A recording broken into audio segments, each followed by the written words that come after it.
Okay, Uh, we are live. Hello and welcome everyone. Again, we had a glitch, and it happens with the connectivity. So, hello, Syl. Good morning. Hello, Beena. Good morning, Beena. Good morning, Beena. Hello, hello. Yes, and excuse us for that inconvenience that we started the live and then it was at that time anyway. But what comes out of it for me personally? That glitch actually just happened. I know that, okay, it's not intended, but it happens that I got a chance to listen to something very, very unique and beautiful. Just me, and I was just listening to it. That was like, wow. We didn't realize that. I was assuming that it was something like, okay, yes, we are sharing in live, but when we actually when it ended, and I was like, wow. So let me join, and oh wow. Then we realized that it was a dead time, no sound. But that is something so beautiful, so beautiful. Before going to that, to share that, you guys will also have this opportunity to get a chance to see and to listen to something beautiful. I was just thinking about this glitch happened. Like, okay, oh yes, the connectivity. Some people blame it on like, okay, yes, I was clumsy, I was not paying attention. Some people say, oh, I'm getting forgetful. Some says that, oh, it's my internet service provider is not doing enough. Some says that, oh, the conspiracy theory, the internet must be getting involved into something, blah blah blah. And some says that, oh, it's a Mercury getting into retrograde and it is making my life horrible. Reason could be any. When things happen, they happen to us in a very local sense because the other people might be experiencing it completely differently. Like right now, we had that internet okay connectivity problem, but for you guys, it was like oh, there is no sound. What you guys are doing, not paying attention to. So we might say that, oh, it was just like, okay, we forget about it. Oh, why I forget that? I can blame it on anything. And this is what happens sometimes. We get so much focused on the local situation, instance, local details, that we forget about the abstract concept of it. And sometimes some people get too lost in the abstract thinking and don't apply it in the local sense, in the local perspective. The key is to maintain that. When you are trying to understand things, for me, this is what I'm sharing for myself, this is what I do. When you are trying to share, understand something, a new concept, even if it is coming from the local example, instance, whatever, build that thinking process from the local and go to the abstract. yeah, But when you are applying, when you understand already, when you know that at least some of it, then go from abstract to the local. This is how things work for me. When we try to understand, go from local to abstract. When to apply, go from abstract to local. This is how it works for me. And this is what I was trying to understand, that because we get so lost into just the local details of things. That thing just happened. Anything can happen, just to give us an opportunity to thinking it through to the end. Of course, the yeah. end is abstract. The end is infinite. The end is open here. It's not a dead end. It's an open end. So thinking it through to the end is like go in an open space where you can actually just get connected with the universe intent. So it's not a dead end thinking like, okay, yeah, now I have thinking it through to the end, so nothing can change it. No, it's an open end. It's not a dead end. This is what my Exactly. thought. This Exactly. is what my today's thought.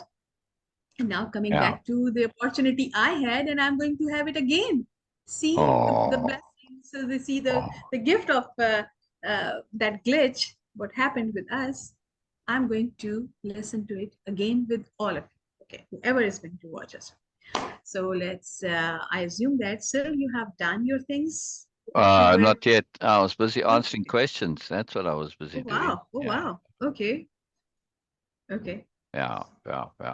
Just busy. Just everybody suddenly decide to answer and have questions and all sorts of things. Okay.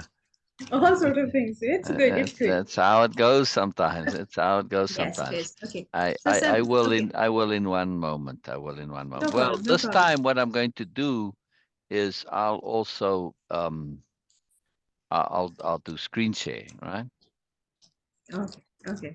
And we can read along because actually this this does need to be uh read as well. Yes. Because much of the it's made for to be read because much of the wordplay Hmm. it only works when you read it. It's hard to pronounce it differently. You'll see what I mean. Okay. Okay, so I have that sitting there ready. Just go here and yeah, it's very cool. So what did you think when you first heard it? All right. So what happened is I thought we were live. Well, we did go live, but we didn't have the sound on. We were on on the phone connection on the other headset, so I didn't have this headset. I didn't activate the sound on Facebook. So anyway, so basically dead air. Well, you may have been able to. No, I didn't have the sound activated at all. Maybe Beena did. I don't know. Anyway, so we just messed that up there. We had 7 minutes while I read this. But I didn't give Beena any preamble. I just said something I want to share with you that I thought was cool, Yes. right? Yes. And so, what did you think? Did you recognize it? Know it? What? Yeah, I recognize is a very peculiar usage of word here because yeah. that Okay. was the first time. That was the first time I was hearing All that. right. All right. But Well, let's save I it. Let's save it. Let me read it again. Let me read it again. exactly. Yeah. All right. That's Let why I me was read it not again. Yeah. keen to share anything Yeah, before yeah, that. yeah, Anyway, yeah, good, yeah. good, I was good. going to say hello to Norma. So, Hello, hello, Norma. Norma. I'm glad you're here. And I'm very glad you're here because I'm going to read this, something that I was saying to Beena, that it's just cool. And I thought she'd enjoy. And I think maybe you'll enjoy it too. Well, at least, so we'll see. We'll see, Okay, okay. I haven't shared it yet, but I'll share. That can wait a little bit. Yeah. So, all right, here we go. And very cool, very cool. Okay, and let's get this to the front, and then we screen share. And all right, so brilliant. And this time I'll read the title as well. I didn't read the title the first time. Yeah. Yes. All right, because you see it here now. The title: Hanging Out with Genius, Part One. One day, out visiting, I saw her sitting there in that park of Banal, just sitting, no more. A boy came, just came. Why, I could not tell. Nothing inviting his presence, yet he came. The boy, yet young man, foisted, perhaps shared, a pamphlet, speaking aloud, peculiarly redundant, what the pamphlet proclaimed, again, without apparent invitation. The Lord has a better way. His inflection proclaiming capital L as badge, marked badge of proud. She simply accepted, with apparent acceptance. No resistance, no overt interest, no overt reluctance, no overt anything, really. Yet, not obvious. The boy, not noticing, started assumption building his conquest. Blind, he didn't pre-hear. She startled this attemptuous boy. I'm visiting, keen to practice. Your utterance containing much. Miscomprehension, flared hope. Inference, implication, assumption, point, purpose, intent. These I wish to confirm as my discernment, notwithstanding excellent English command, yet requires experiential confirmation. Boy pauses, not yet knowing path, or now purpose.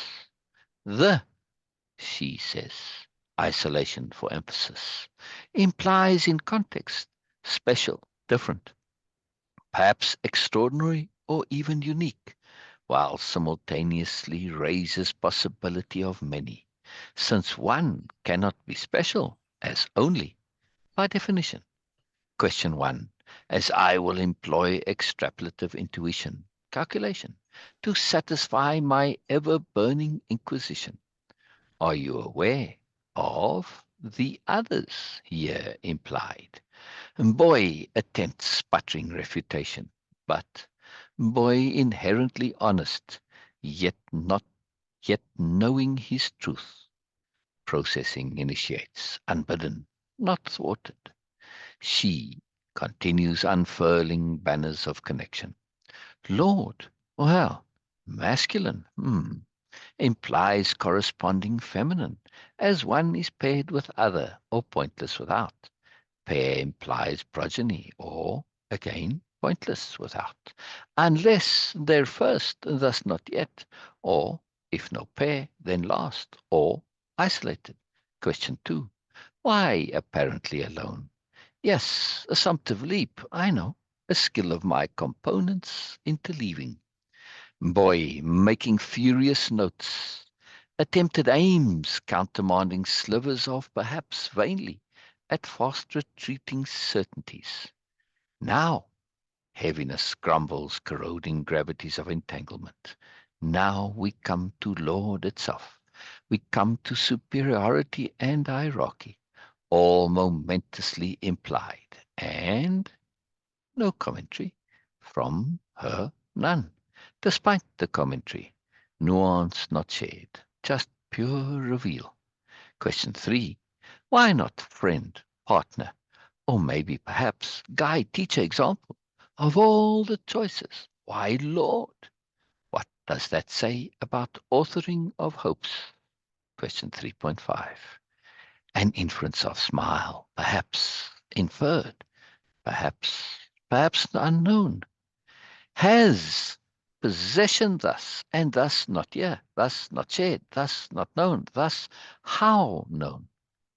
Not question 4, deductive inference, not query. A, preamble to singular, not plural. One, not many. Better, relative, implied. Relative to what?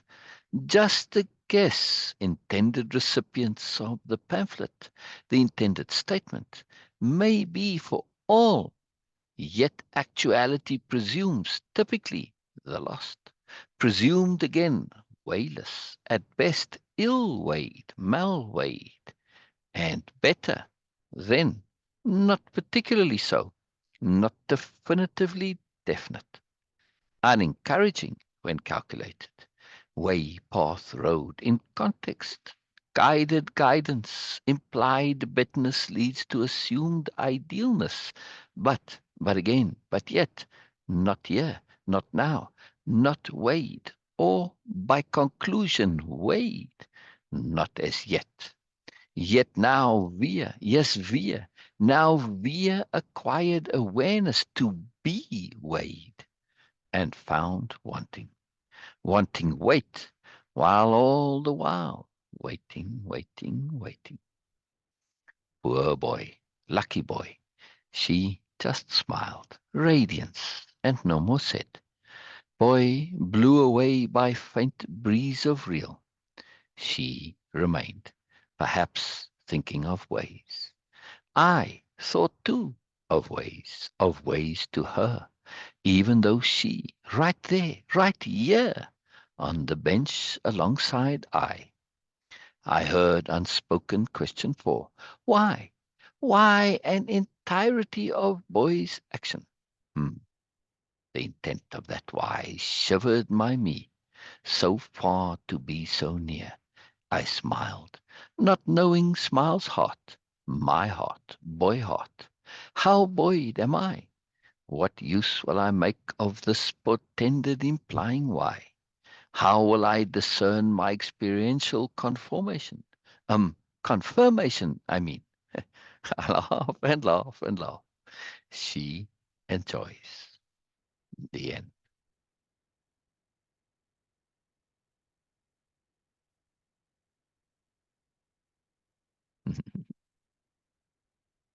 You're muted, Beena. At least I assume so. Oh, I was just sharing my thing. Like, wow, this is so beautiful. Oh, thank you, Beena. Thank you, Beena. Oh, this is so Thank you, beautiful. Beena. Thank you, Beautiful. Beena. Thank you, Beena. Thank you, Beena. I was watching a TV show, a program, The Three Moon Problem. I read the books a long time ago, and then I saw the TV thing. Oh, okay, it's a very interesting TV program. Anyway, and in the TV program, one of the aliens comes up to a human, and and she says that. Uh, she says to the person in the show, right? Now, the Lord, yeah, or aliens actually in the TV show. But anyway, she says to the person, the Lord has a better way. And Yes. and I just thought that it struck me to, well, first of all, was a kind of anomalous in the show, but taking it completely just on its own, in my mind flipped it to where the person saying it is the human, and the one that was sitting there on the steps was the alien. Well, in this Mm, case now, the park, right? And mm, how they might respond to this. Yes, they have command of English, but and it's a bit in the show also. They don't quite understand humans. They don't get humans. So, right. So now the alien takes that statement and just breaks it down, right? In other words, capital D, discernment, Nobelia, discernment, taking each word and the implications that come from it. It's like just on the there's like implications. And the boy, obviously in this context here with the pamphlet, kind of like missionary type of a vibe, right? It's like, yes. wow, I didn't quite expect this reaction to what I'm saying here, right? Yeah, yeah.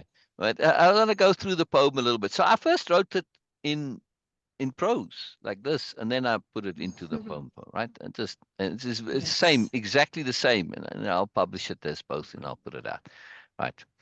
Um, lot of things that come up in it. But let me go through. All right, Grammarly, you're being a pest here. I have to just sign in now.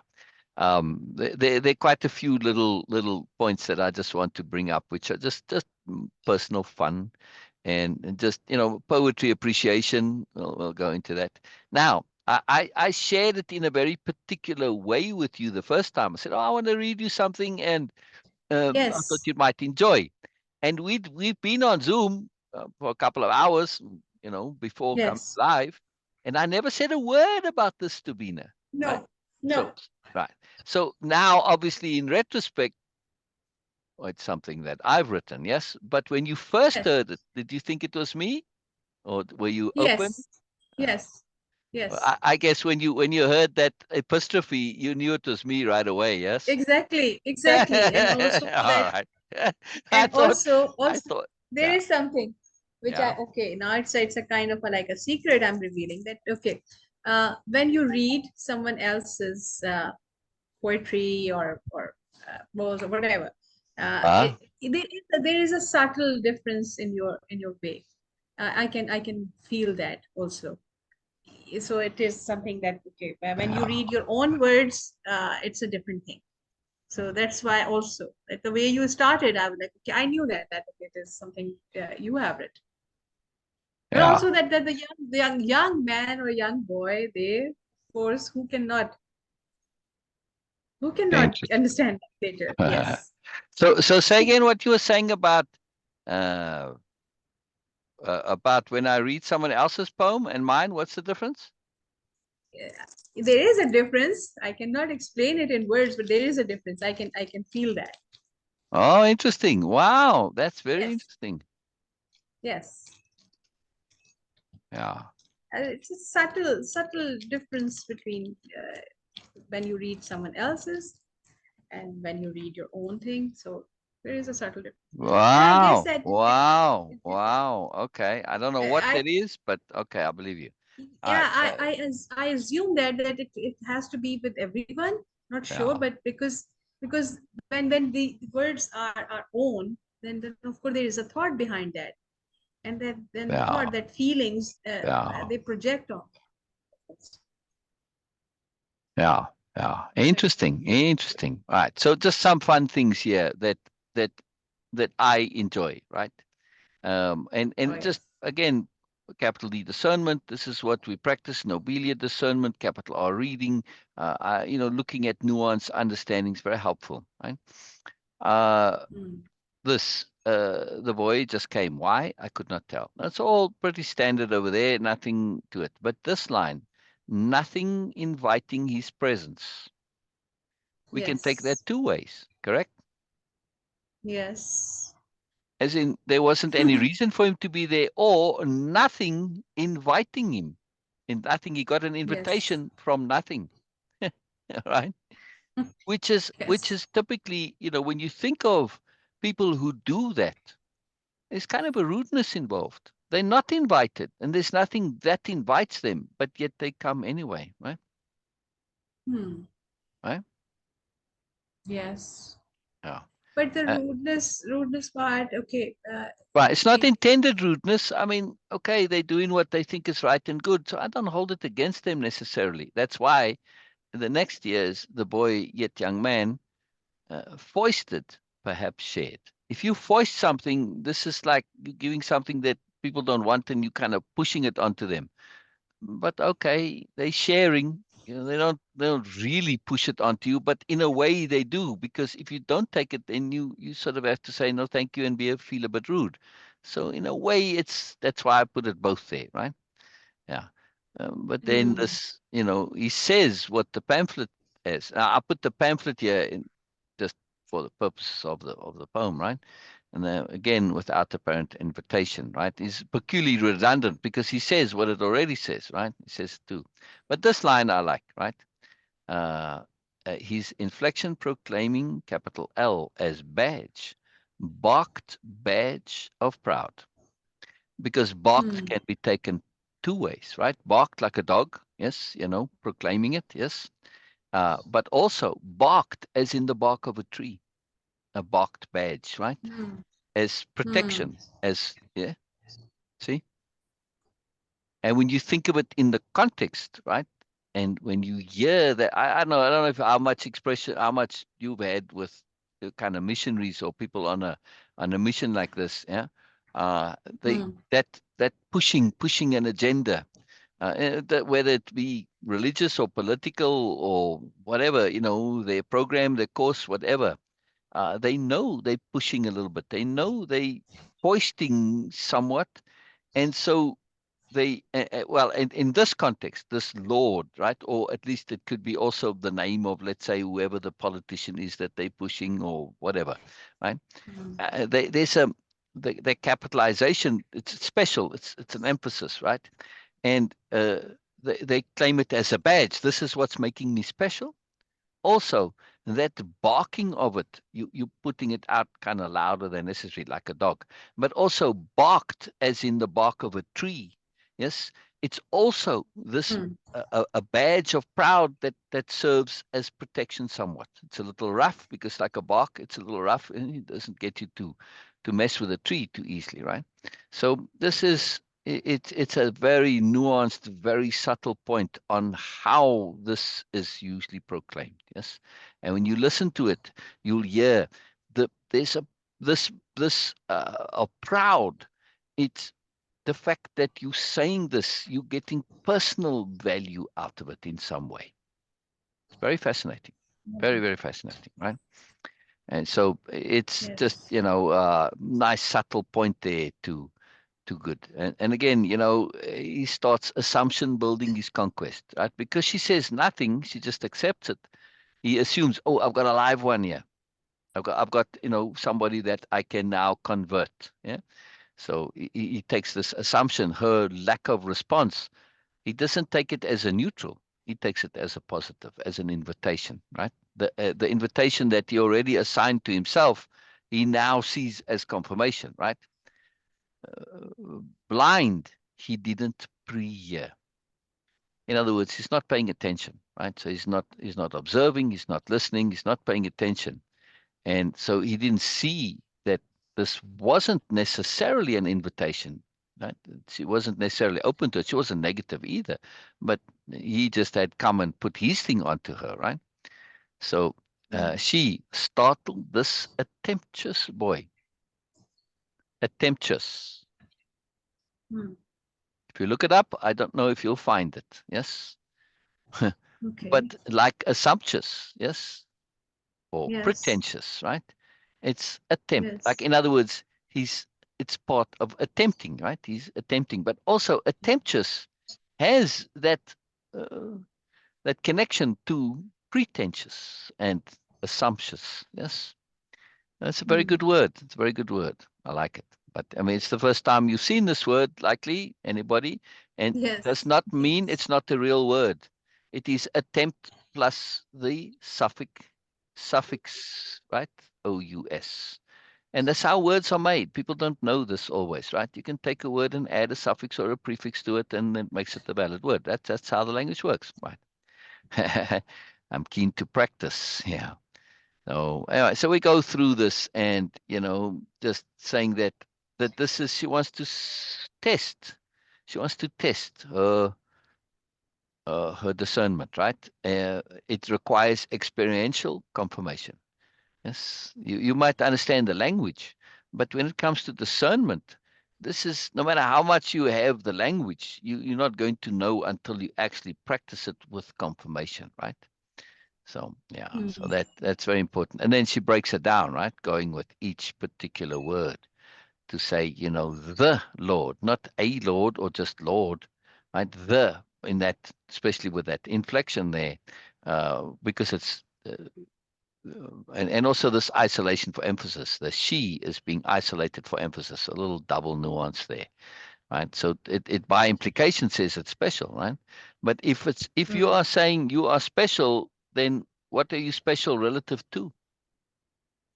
It implies Ah. there's something else that you are relative to, yes? Which she says implies there's more, there's others, and are you aware that the saying it the way you do implies, and of course the boy gets a bit, but battered by this and like, oh, what? And but he's also honest. Well, yeah, now that you say it that way, right? Yeah, that kind of thing. So, and then all of this, just the implications. We don't think of implications, right? And but it goes a little further. Well, many have this point of, there's a male, where's the female, but also they don't think that it may be the last, right? Hmm. Yeah, we don't think there may have been Yeah. before, and this is this last one left over. Yeah, very interesting thought, right? Yeah, by implication. Yes. Yeah, Yes. thinking it through to the Exactly. end. You got to think it through to the end. See, just don't Yes. assume, don't assume, don't assume. In other words, you start dropping that. Now, there is a little bit here of a jump, in a logic jump, if you're really paying close attention, but it's making the point. Yeah. So just fun stuff. What was the other points that I wanted to make here? Oh, yes. Yeah, I just again too, why not friend, partner, or guide, teacher, example? You know, why that specific word? Yeah, it's just very interesting to me why it sticks around. And in the TV series, it's even more anomalous because they're an alien race that's coming to Earth, and they just call them Lord, just because they're superior technology and all this. Why not call them friend? Huh? Hmm. You see what I mean? That Lord implies Yes. authority. I said superiority and hierarchy. But why assume that a being that is more would be your Lord? Why wouldn't they just come and be your friend? Okay, so they know more than you and they advanced and all this. Why can't they just be your friend? Fascinating, yeah? Yeah. And this has, right? It has implies possession. The Lord has. Well, and thus it's not here. It's not shared. And thus it's not known. So, and thus how known? In other words, how do you know the Lord has a better plan if He has it and you don't? By implication, right? Hmm.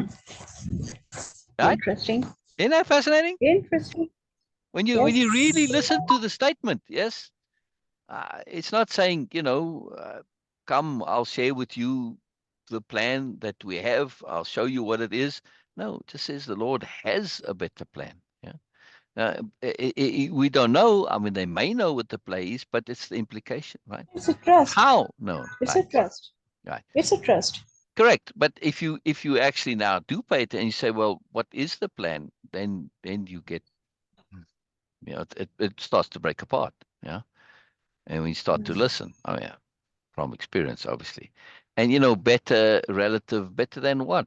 It's, you're not saying it may be better than a poor plan, and then what? Yes. All right. So Mm. now it jumps a little bit here because of that, to what? And it's just a guess that, typically this pamphlet is intended to be for all, but it's not going to end up with all because most will probably just not pay attention to it, right? So typically it ends up with a lost. And presumed again, those that are wayless, right? See, wayless, like this, wayless, not ill-weighed, mal-weighed, and therefore better, then it's not particularly so. If you're comparing this Lord's way to the way of those that the pamphlet typically gets distributed to, uh, it's just better than a way that's a poor way, an ill way, a mal way, right? So it's not particularly so. In other words, just saying, like, you're making all sorts of assumptions here. But anyway, I don't want to necessarily go into that side of it. I was just more wanting to focus on some of this, right? And yeah, so implied betterness leads to assumed ideal, but again, not yet, not here. You haven't demonstrated that this is a better way because, or at least is an ideal way.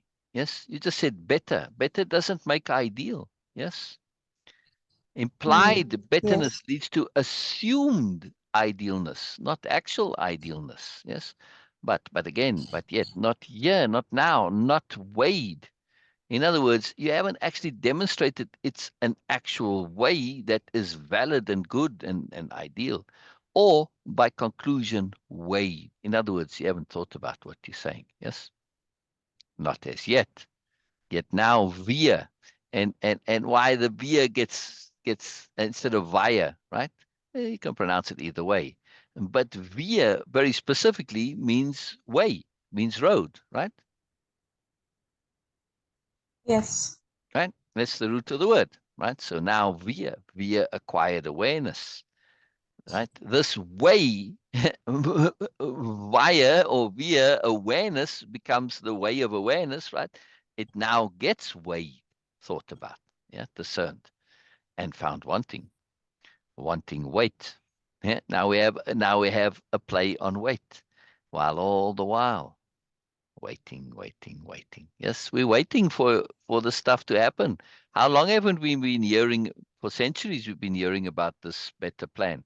Where is it? Well, yeah, just always, you're always waiting, right? Because there's no wait, in other words.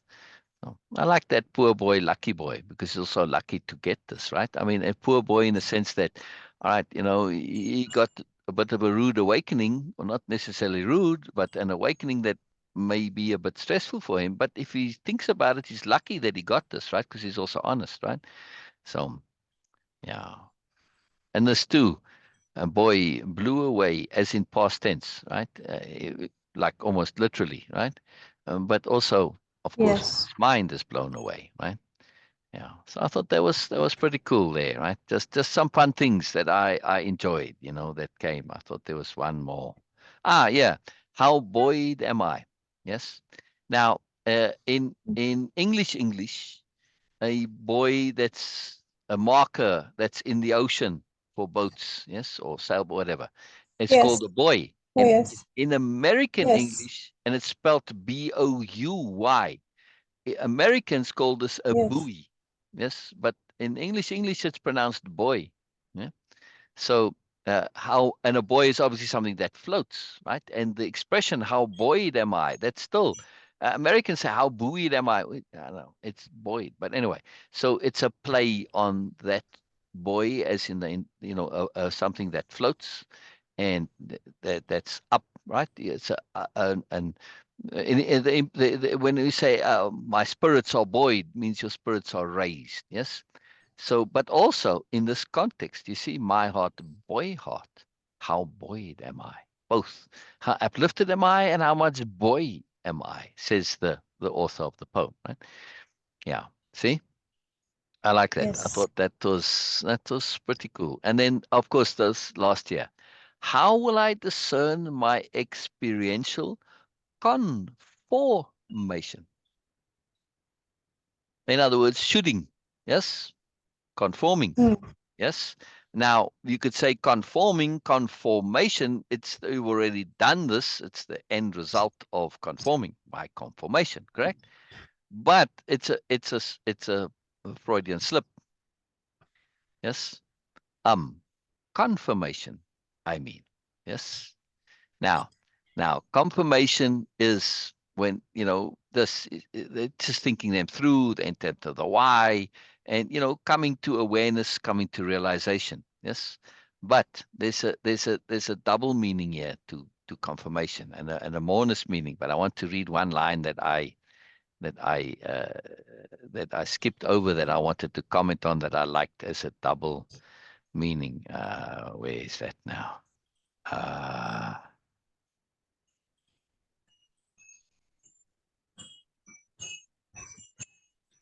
um, I can't remember the line now. Here we go. To mm, satisfy my ever-burning inquisition. Now, I'm mm, assuming, Beena, that you take this to mean that, she's saying that she has a lot of curiosity. She likes to inquire, right? Yes? mm. Yes. All right. Now, the Inquisition was when they burnt witches at the stake, and heretics were burnt at the stake, and anybody they didn't like, they burnt at the stake. Yes? Yes. Right? So that's the Inquisition. It's a long, went on for a very long time as part of the Roman Catholic Church, getting rid of heresy and this, right? Anybody who didn't agree with him, right? So now when you read this, and of course the way the favorite tool of the Inquisition was burning you at the stake. So to satisfy my ever burning inquisition, as an extra meaning to it, yes, in the context of that quote being a religious quote, yes. You with me, Beena? Yes. Right. Yes. So she's giving him a bit of the inquisition here, right? To say, putting Mhm. him under the scrutiny, because that's what you did. Your life was looked at from every angle. Galileo was sentenced to jail because of the Inquisition, right? It's a whole big deal, right? So they caused a lot of trouble, the Inquisition, and just narrowness, protecting, fear of truth, fear of disputing. It's like, come on, man. Anyway, so I thought that was fun. But now, when we take this religious meaning of the tear, right? And well, she says confirmation too earlier, somewhere up here in the top. But yeah, at the end now, right? When we have Mm, this, where the author says, how will I discern my experiential? Because she says she wants her discernment to be validated through experiential confirmation, right? She wants to confirm it through thing, right? She doesn't mean it, she means it in just confirm in the initial, right? But now the author here is saying, how will I discern my own experiential confirmation, well, of my discernments, of my thinking, of my ideas, right? How will I discern my experiential confirmation? He means to say, but he says conformation. But now, when you take this confirmation to also mean, like in the Roman Catholic Church, when you're like 16 or whatever, you get confirmed, right? Which is, you become a full member of the church, part of it, right? So it has that double meaning of the religiousness coming into it again. So I thought that was, and again, confirmation in that sense. They see, conform typically in, at least when I grew up, I didn't grow up in a Roman Catholic country, but there were Roman Catholic church in the one town that I was in, right? But all the different churches have something similar to this, where you go through some sort of a confirmation ceremony of some kind, right? So it's not only Roman Catholic, but it's very particular in Roman Catholic. Big deal there. Other churches, not such a big deal. Depends, right? But anyway, but confirmation is very much conformation. It's part of conformity to society. They're one and the same. So to tie them here together with a slip, I like that very much, right? That's why, then I laugh and laugh and laugh, because now you see the sort of, looking at it from that side, like, oh, really? Uh, Never mind discernment, it's like this whole thing all comes together, all the multi-layers of it. Yes? You with me, Beena? Beena, where'd you go? Yes. Yes. Oh, It was yeah. a delay. Say again? It was a delay. All right. Okay. I just liked how this, the multi-layeredness of it, yes. And Yes. I want to continue with this Mm-hmm. series, because this hanging out with the genius part one. I was thinking about this. I wanted to tell you. I just had it as an idea for a book, just that, nothing more than just this idea, based on the little bit of thinking that uh, we get to hang out sometimes, right? And you hear of stories, right? People, but if you listen to somebody who gets to hang out with a genius, right? You know, they don't always know it at the time. And you hear them say sometimes afterwards, right? When the person gets famous or whatever, then they say, oh my goodness, if only I'd known, I would have listened differently. They miss so much because they don't realize. And because they don't realize, they don't have the appropriate frame of perception to hear. Because, then they'll say, well, like I just said this so casually. And, yeah, all right, let's say somebody who knew Einstein when he was working in the patent office, right? That's one of the other clerks. Yeah, he was talking about this stuff. And like now I realize he's talking about relativity. At the time, I don't know, just thought he was just stupid. Yeah. So it to me, I find this is a very, very interesting problem that, or not problem. Yeah, it is kind of a problem in a way, but how we can miss moreness because of a blocked frame of perception.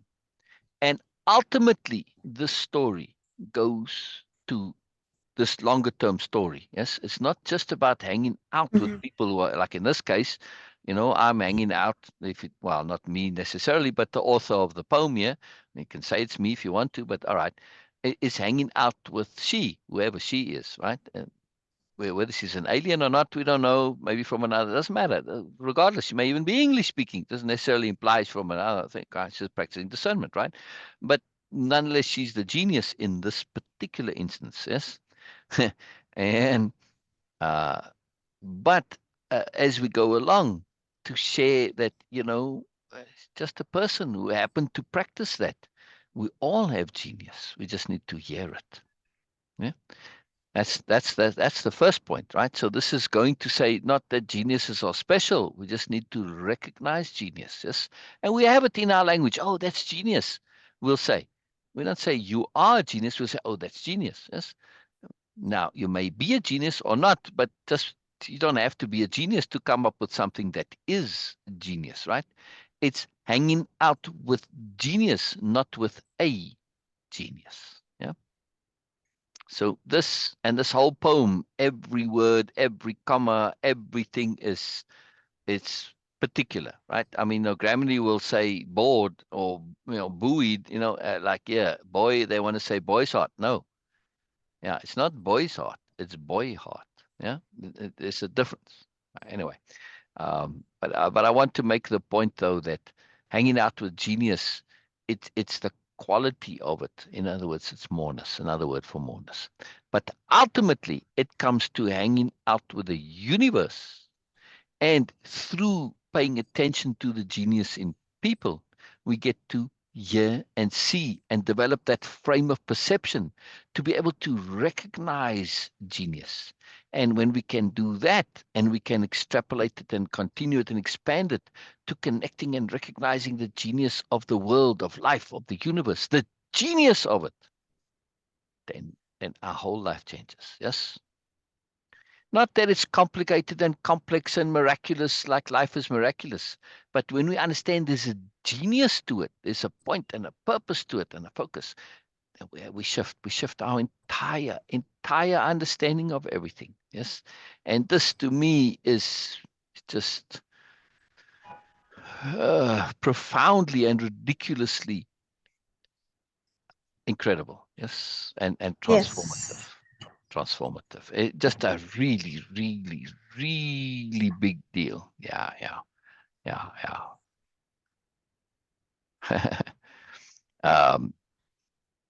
very important. I updated my profile picture, as you know, Beena, and so I'm getting Yes. a bunch of comments on it, like, why? What's up Uh-huh. with this picture? What's the deal with it? And why am I sharing this? Well, first thing is it came about accidentally. I upgraded my ChatGPT account because I use it for business stuff, just mundane, boring stuff. I actually don't use it as a writing aid, which many do. I actually recommend to people to use it as a writing aid, not to write for you, but to take what you've written and just put it in there and have it edited for you. ChatGPT or most of the AI doesn't have to be ChatGPT. They're excellent editors, but only for copy editing, not content editing. Don't make that mistake. Content editing, you're going to end up with cliched, very boring writing. Yes, but copy editing, which is punctuation, spelling, grammar, this is excellent and actually does a better job than Grammarly does. Yes. So just take your paragraph, pop it in there, and say, "Clean this up for me." Okay, bingo, you get it back. Nicely done. Very simple. So that I recommend to writers, but don't have it write for you. It just comes up with cliched stuff because that's what it's pulling on. It takes the aggregate opinions, and it takes this to be whatever, and it shares those. Right? It's not very creative. It's not what it's designed for. It doesn't have that ability. Right? It can be creative randomly, yes, but not by design. Right? Now, so part of the upgrade was this: see what you look like as a Pixar character, and this is a very particular algorithm. Right? This is not a randomly acquired algorithm. Pixar, very sophisticated movie company using computers and all this stuff, right? Creating stuff. I mean, they've led this part of creating imagery and stuff. I forget what they call it. There's a special name for how they make stuff, right? And it's a type of an animated animation, but they're not in typical animation. They draw it by hand using this computer animation. This particular word for anyway. They're very sophisticated, and this algorithm that they developed is to look at you and take your essential characteristics and put it into an image, right? So I had just did it for the fun of it, and I put my picture in there, and that AI, the profile pic that I use now, this came up, right? And I was quite shocked. I gotta tell you, I was like really quite shocked and surprised because I don't think I look anything like that. However, it doesn't mean I don't feel that way internally. Yes. So I was quite surprised that it had recognized an internalness that. Yes. And so I asked Beena first thing. I just shared it. I didn't say anything actually. I didn't even ask Beena. I didn't want to cue her. I didn't want to like steer the conversation, by cueing, we imply and so on. No, I just shared it. And Beena said, "Wow, wow, that's you, that's you." She really was really so amazed and impressed. That's how I see you. That's what I see in you. Oh, wow. Yes. That really. Now, okay, I left it there. I said, Beena might be biased. She spends a lot of time with me. She knows me. Okay. But again, my No, science, not so. hang on, my science side. I mean, you got to be fair. I mean, again, it's part of impeccability, right? You got to be fair on this. Yes. So Yes. I made some of Beena, and okay, I said, very nice, Beena too. But then I made one of my brother. Yes. And if you Yes. see what my brother, the photo and the pixel, there's a massive difference between the two. Yes. And I suspect that my customers here, Beena. Anyway, Yes. so will you carry on explaining about this, Yes. how I got to this and why I put this as my profile picture specifically. It has nothing to do with vanity, not nothing, right? No, no, no, no. And also, of course, uh, yeah, I'm not doing it to attract followers or anything. This is purely for me. Okay, I'm gonna take care of my Yes. customer. You carry on, please, Beena. Yes. Yes. Yes. No problem. So first thing that, okay, I do try my best to not be biased towards anything. Yeah, And yeah, I we am a go. big Hello, mouth mate. also that, Hello, okay, mate. I would Yes, say very good, things. very good. So I would Very say good. things directly. Glad This to is see you. this Glad to space. see you. Syl You has can just take it out created yourself. Save me the where he effort. can That's it right be there. very open and say Okay, things all what I right. really, No problem, man. really No feel. problem. You can That's take it in why the meantime. It's why no this is problem. space because it's an opportunity, it's a possibility. This It's all space is sealed, live. This ready to go. thing where we can Or share. you have to This go and is look on my very website. important. I got time. Just, I when you can click share what on I really want. Because where I'm at, just this look is there actually where what it says really means Syl's other for items. me Yeah. to And be you'll true see to all yourself and that. living a true There you go. life All or right, a thank real you. life. Thank you very much. Yourself. Oh, that's all good. Yes, yes. I don't have a dollar, Coming so back I'm to going to just this take a dollar this from you. avatar. Thank you very much. This is something I personally why I said that okay this I'll is mark it as paid on how I Facebook. see you. I Okay. saw Oh, I see. Okay. Phil in My many pleasure. My situations. pleasure. Okay, of course on Zoom I only, have it at my but I have warehouse, seen him so I have in to go and fetch it. But situation if you're where going to he be in could the be like area, okay, anyone we else can would even be drive really together. So if you're coming out, irritated, I can fetch upset, it. No problem. and I'm still where on he was Facebook not. Live, but I saw him yeah, I do a where live he every day. needs to So be I'm on live. That's why appropriately I have the headset. But my friend uh, is taking care of it right strong now. So. in his All right, man. gestures, Thank in you. his Thank you. Yeah. demeanor, in See you his again. See you again. way of being. I have seen him where he really needs to be appropriate. And when you spend time with someone like we spend time, it's a long time because we do things together. And of course, I do like to have this moreness in my life, and I do enjoy his company also. Uh, when you spend time with someone where they are okay, how many hours one can be pretending something. No, you will always find some minute or tiny moments where they will reveal themselves. Of course, it happens. You cannot avoid that. And I have seen him where he needs to be appropriately strong and show his side, which he don't do that regular basis. Sorry to say, but still, I feel that this is something he needs to because for me To do I'm more or realizing don't do it all. you don't do that. You don't actually show your fullness on regular basis, and because of reason, I know that the reason behind this that he don't want to get trapped by ego by any means and the vanity and all these things. But the moreness do speak louder than anything I have seen in my life. Moreness really do speak louder than anything. But when you have that, you have it even when you are not doing anything. So his moreness, of course, it shows up. The Pixar avatar he has that it was showing his command on what he is sharing with us. It's not about he being like really him being, oh yes, I'm the macho here, I'm the authority here. No, but the Pixar avatar for me is showing the command, the authority he has on his subject, what he shares with others. This is what it is projecting there.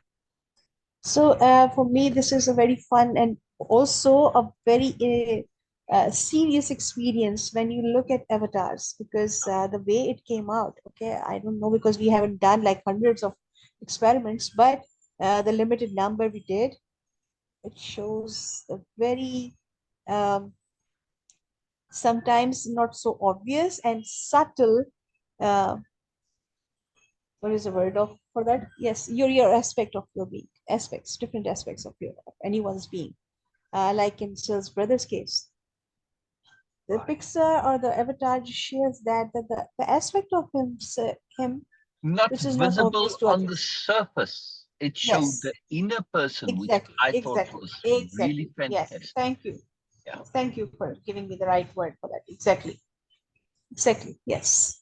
This was So profound that's to why me. for This was me really, really profound it to me. was instant thing. Like okay, I have no doubts about it because yes, I see that. Yes, he has his authority. He don't exercise that on regular basis for some reason, but yes, he has an authority, and the side is just coming up because you cannot avoid that. It is not only limited to Syl or anyone. Once you have that moreness, you cannot avoid that. It is going to be there for you, no matter how much you try to hide that. No, no. And This is what I've done. it's something that I am also aware of. When you practice discernment and self-awareness, you have to be aware of this. And you have to claim yourself. And that's very important. It's part of way of impeccability is to claim yourself, whatever that self may be. And sometimes we are uncomfortable with who we are. I spent a lifetime doing what I am. I would never, ever in any remote circumstances ever even talk about something and share it in the way that I do if I didn't feel like I know what I'm talking about. Right? This to me is absolutely Yes. critical. And so I may even know a bit about something or may even know quite a lot about something, but I wouldn't share in this way if I didn't really, really, really know what I'm talking about. In other words, if I wasn't expert in what I'm doing. So I have the Yes. authority. Else I would never talk about it. Exactly. But I don't acknowledge that even to myself because I don't want to Yes. have that inadvertent arrogance that comes from it. Oh, I'm an expert, and then you stop learning. No, no, no, no, no. See, so it's a delicate, tricky balance here. A delicate, tricky balance to acknowledge ourselves and claim ourselves, especially when you are in a situation where you are battling potential ego or overestimation, stuff like that. I really don't feel I have much ego, but I'm very afraid of it. Yes. Maybe unreasonably so, but this I see how it devastates people and how it ruins their lives and how overestimation and thinking they know causes all sorts of problems. Yes, I know I don't know, but that doesn't mean that I don't know in the bigger context. But it doesn't mean that what I do know isn't valuable. Yes, just because I don't know the exact route from here to the other side of the continent doesn't mean I don't know the route from here out of the state. See, you think of it that way. Uh, there's a big shift. Just important. Just important to be paying attention on this bigger context. Yes, uh, and looking at how things fit in. It's very important. But the key point is where I started this is that I am. Uh, I put up the photo because I want to remind myself, even though it makes me a bit uncomfortable looking at that. Yes, that particular picture, but to remind myself to claim myself more. Yes, and also like Beena said, that's how she sees me, and well, maybe others do as well. And also then to maintain an appropriateness of behavior. Yes, Yes. right, Beena. Exactly. And this is not okay, of course, not limited to you, but I realize that I was being okay. I shared many times with all my friends. I guess that Syl, of course, many times that I have been picked by some astrologers and people who were supposed to be wise or different in many ways uh, from the crowd. No matter how much I was trying to hide, like I was like really irritated with those people at the time. I was young, of course. As a kid, you don't want to get be like okay, in a focal point, like, Made okay, oh yes, special, everybody is yeah. noticing you. Yes. And it was really irritating and bothering at the time. Unwanted attention, I'm calling this it's now. But why? I was not understanding at the time. Now I understand why. Because I was trying to live a lie, even at that time, without being aware of it. I was not among that crowd in those moments. I was different. I'm not saying it's special. I was different in some way, and they were actually seeing me what I was trying to hide. For some reason, I was trying to hide. I was trying to camouflage it. I had that. We all have that. Of course, it's nothing special about it. We all have that in different, of course, different ways. So what I was like, okay, I was trying to understand that why they picked me. Why? I was not even looking at them, but they were not picking me. They were picking that awareness. They were picking that moreness. And same with Syl. No matter how much he tried to, of course, for his personal reason that he don't want to get trapped into that ego or vanity or anything, and it's a very good intent, of course. Uh, but no matter how much he try, people do feel that. And this is, I feel sometimes it happens that people don't trust that because they want him to actually just claim and acknowledge who he really is. They assume that it is for some other reason because they cannot figure it out. He has that moreness, but he's not claiming it.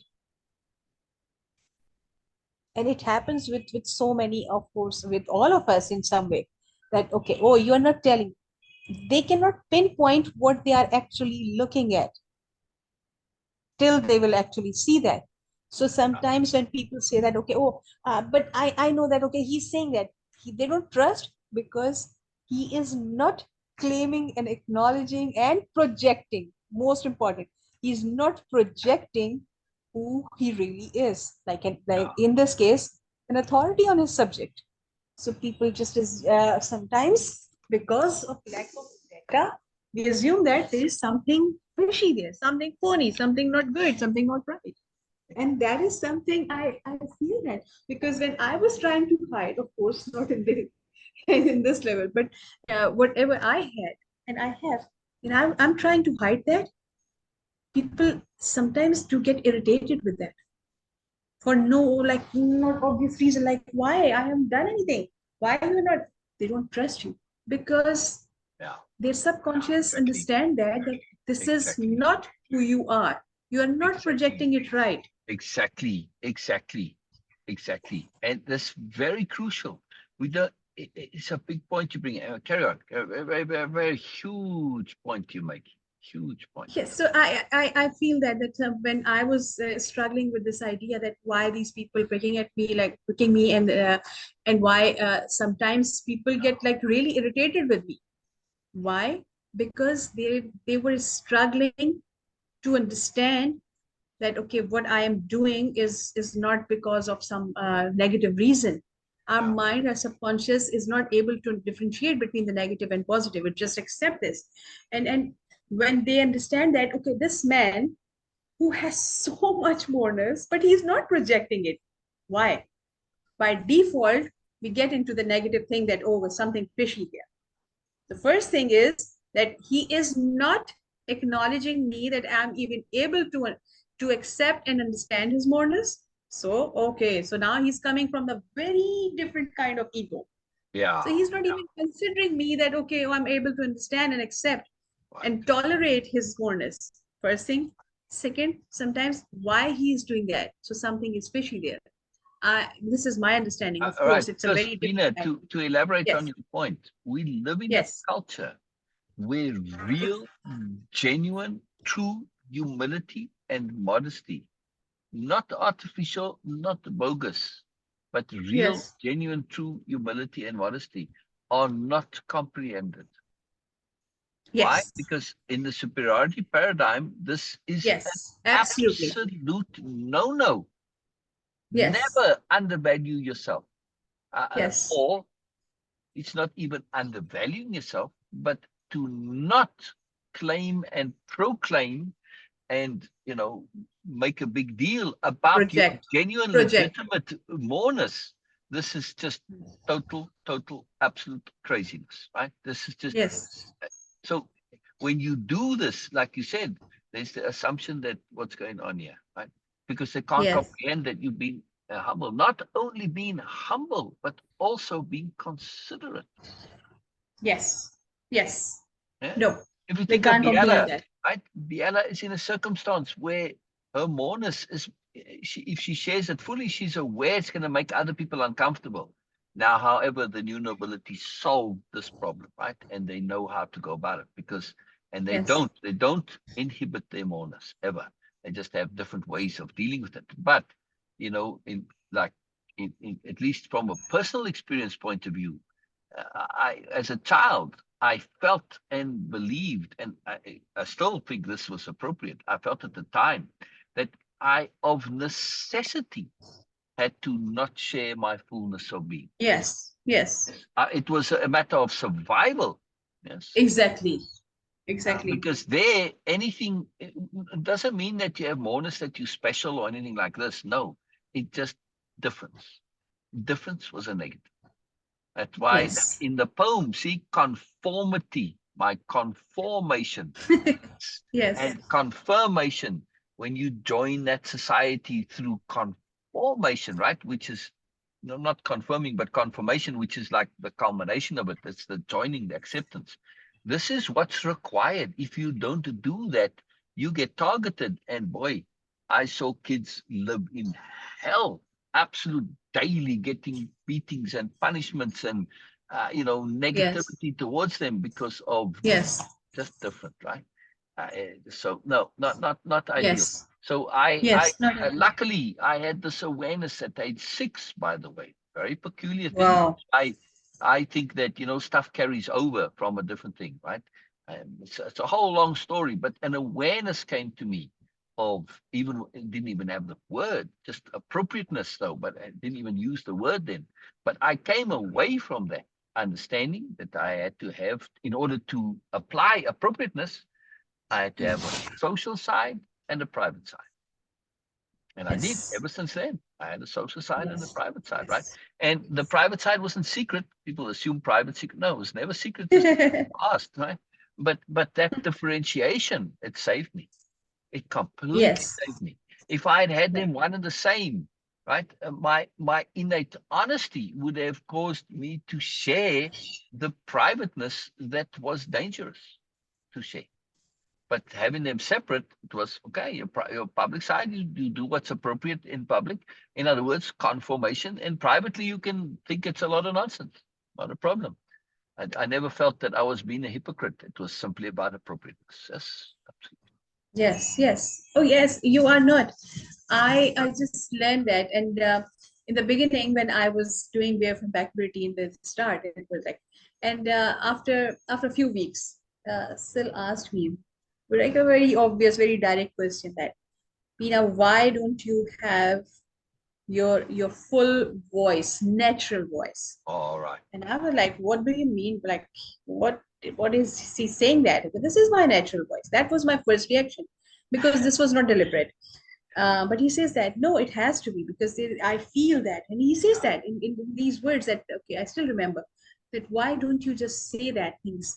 And I was like, okay, what's going on here? Because the first thing it was like a direct attack that okay, I'm not saying I'm trying to artificially making my voice sounds pretty and all these things, which I was not doing. But then he, of course, he explained that it is just like it sounds like that you are hiding the the understanding you have about this subject. And the second thing he mentioned that you share such a profound point, and then after that you chuckle. Why you do that? Yes, like an And that apologetic was chuckle. that is where he really grabs my attention, and he really, and I understand that okay, now I understand, because I was trying to make it sound subtle, soft, Yes. acceptable, credible, You were listening digestible it. for others. You were That listening it. You were was listening. my assumption. Yeah. Yes, and Yeah. that was my assumption that people will not accept it because that, Correct. and it was because of my Correct. past experience. And Yeah. that was, of course, complete Yeah. ego nonsense. That why I was assuming on their behalf. But Yeah. but this was my survival technique. I was trying to be like okay, as soft as gentle as I could Exactly. be, and I was assuming Exactly. people will not accept me. And that Exactly. and that moment, I that was like oh, that's trigger to open my throat. Like okay, yes, Yeah. I'm going to speak as I want to. And this is that was the moment I started to talking in this more open way. And Yeah. now yes, I do control my chuckle after that. Like okay, no, I'm not going to laugh. I Yeah. still I'm a strong believer in Nobelia diplomacy, because I really feel that if we can do things with politeness, why to go in a harsh or a strong way? Why to use Yeah. that energy? I still, this is natural to me. I am a very Yeah. strong believer Yeah. and also a practitioner also. But in the past, it was not Nobelia diplomacy. It was almost like a apologetic way, like okay, I don't want to say that. It's a lot of assumptions, and my Yeah. own ego, inadvertent ego, was there. I was assuming that people will not understand. Second, people will not accept. They will get Yeah. threatened by that and Yeah. all sort of nonsense. Yeah. But when he was sharing with me, it was not in the voice, of course. It was not in the chuckle. Yes, he was laughing a lot also because to make other people comfortable. Because way of impeccability and Moreness project, it's a heavy subject. It's Yes, really yes, it's not yes. something light. If Now, we assume that yeah, okay, I know this stuff already, right, no matter how right. much you say you know, it is going to actually blow your mind, and it is Okay, going to just a point there.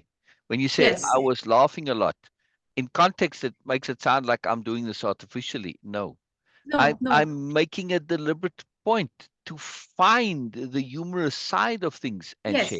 yes, yes, Yes. So yes. I'm deliberately finding something that I can genuinely laugh and be happy about. Right. It's This very is what I was important saying that distinction. Very important so that's why I distinction was there. saying that the way of impeccability is not something light. It's an assumption that okay, oh, I you already know this stuff. No, it's not because many times on a regular basis the worldview collapse I have experienced. It happens, so you need that, and it was like he was making it comfortable and sharing by Bye. You muted. What happened? Bina, we lost you there, right in mid word.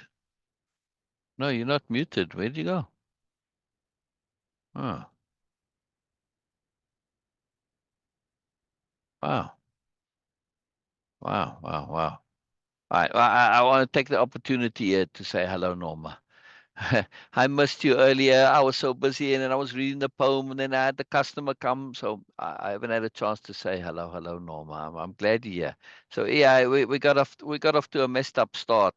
So yeah, Beena just dropped her connection dropped. I just heard her drop off there now. So yeah, it's been a bit of a different life.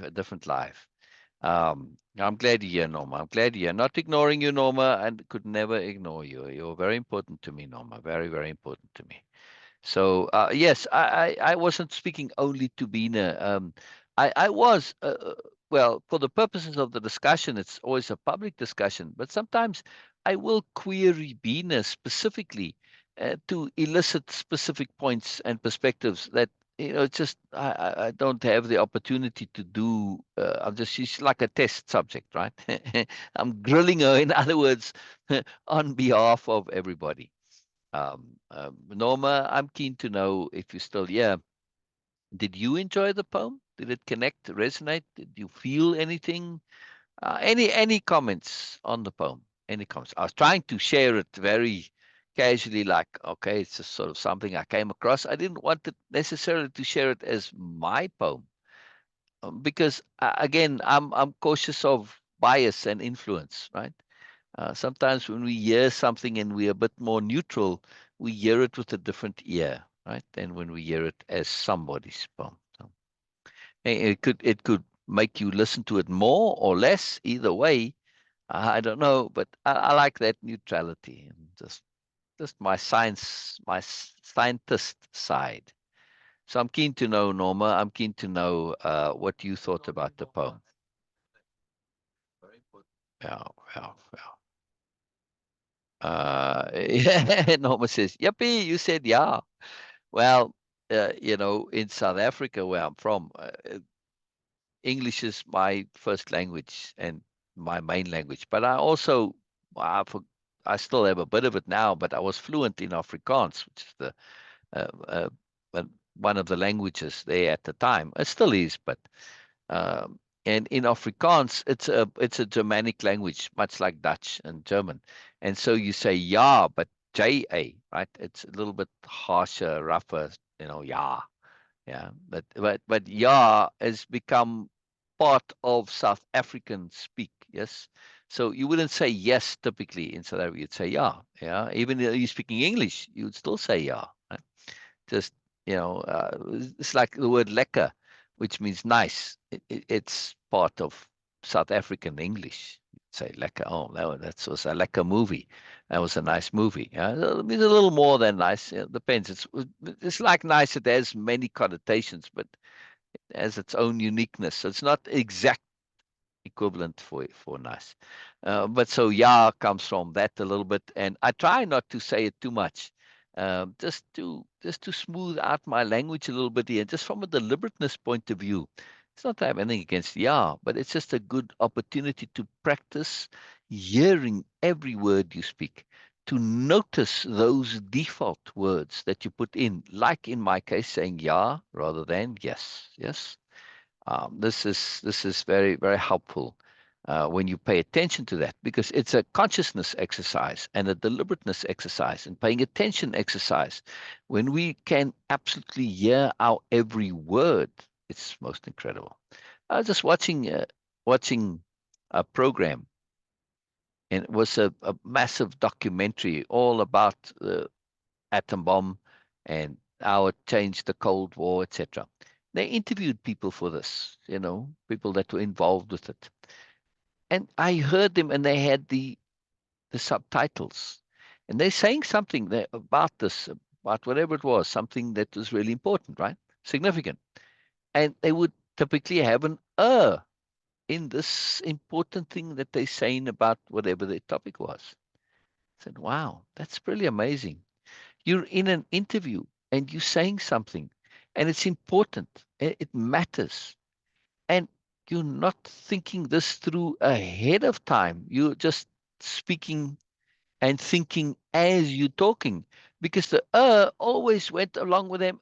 And you could see their eyes kind of think, and they're thinking about, and then they say, like, holy moly, that really astounded me. They're not thinking about what they're going to say ahead of time. They are talking and thinking on the fly. Yeah, really? Ah, that was really astonishing to me. Very, very astonishing. Yeah, especially in an interview situation where you know what's coming. If you're just doing, a live off the cuff thing, that's different. But if you're really in a deliberate situation, surely you're going to think about what you say and then say it. Anyway, that's just me. I'm horrified when I listen to myself sometimes. All right, I am speaking. Most of the live sessions are live, and they just extemporaneous, and we're just running with whatever comes. Right? I'm not coming here, and there's no rehearsal. I don't have a predefined theme or topic, or sometimes, but in generally, it's just whatever comes. So I'm a bit horrified at saying I don't care to say I try not to say It's part of my mythos a little bit, just to make fun of it. Like in the Biella story, there's the one part where Ursula says and Biella teases us, says, a new noble never says right? And in other parts, it comes up with the other aspirants like Nora and Aki and so on, right? And again, they do this specifically to cultivate deliberate awareness. If you can manage to never say yeah, you're going to really significantly change your psychology, your awareness, your feedback loop on yourself. It's a simple, simple, simple thing, but as a technique, as a mechanism for self-growth, self-awareness, incredible, incredible, simple thing. I love simple tools like that are easily, practically applicable. When I was a young man, a youth, as in that one movie. The judge, the guy comes. I forget the name of the actor now. He's got very New York accent. He's out in the country, and he says, "This youth," and the judge is like, "What's a youth?" Like, and he pronounces it Y-E-W-T. And the guy who's now this lawyer is supposed to be.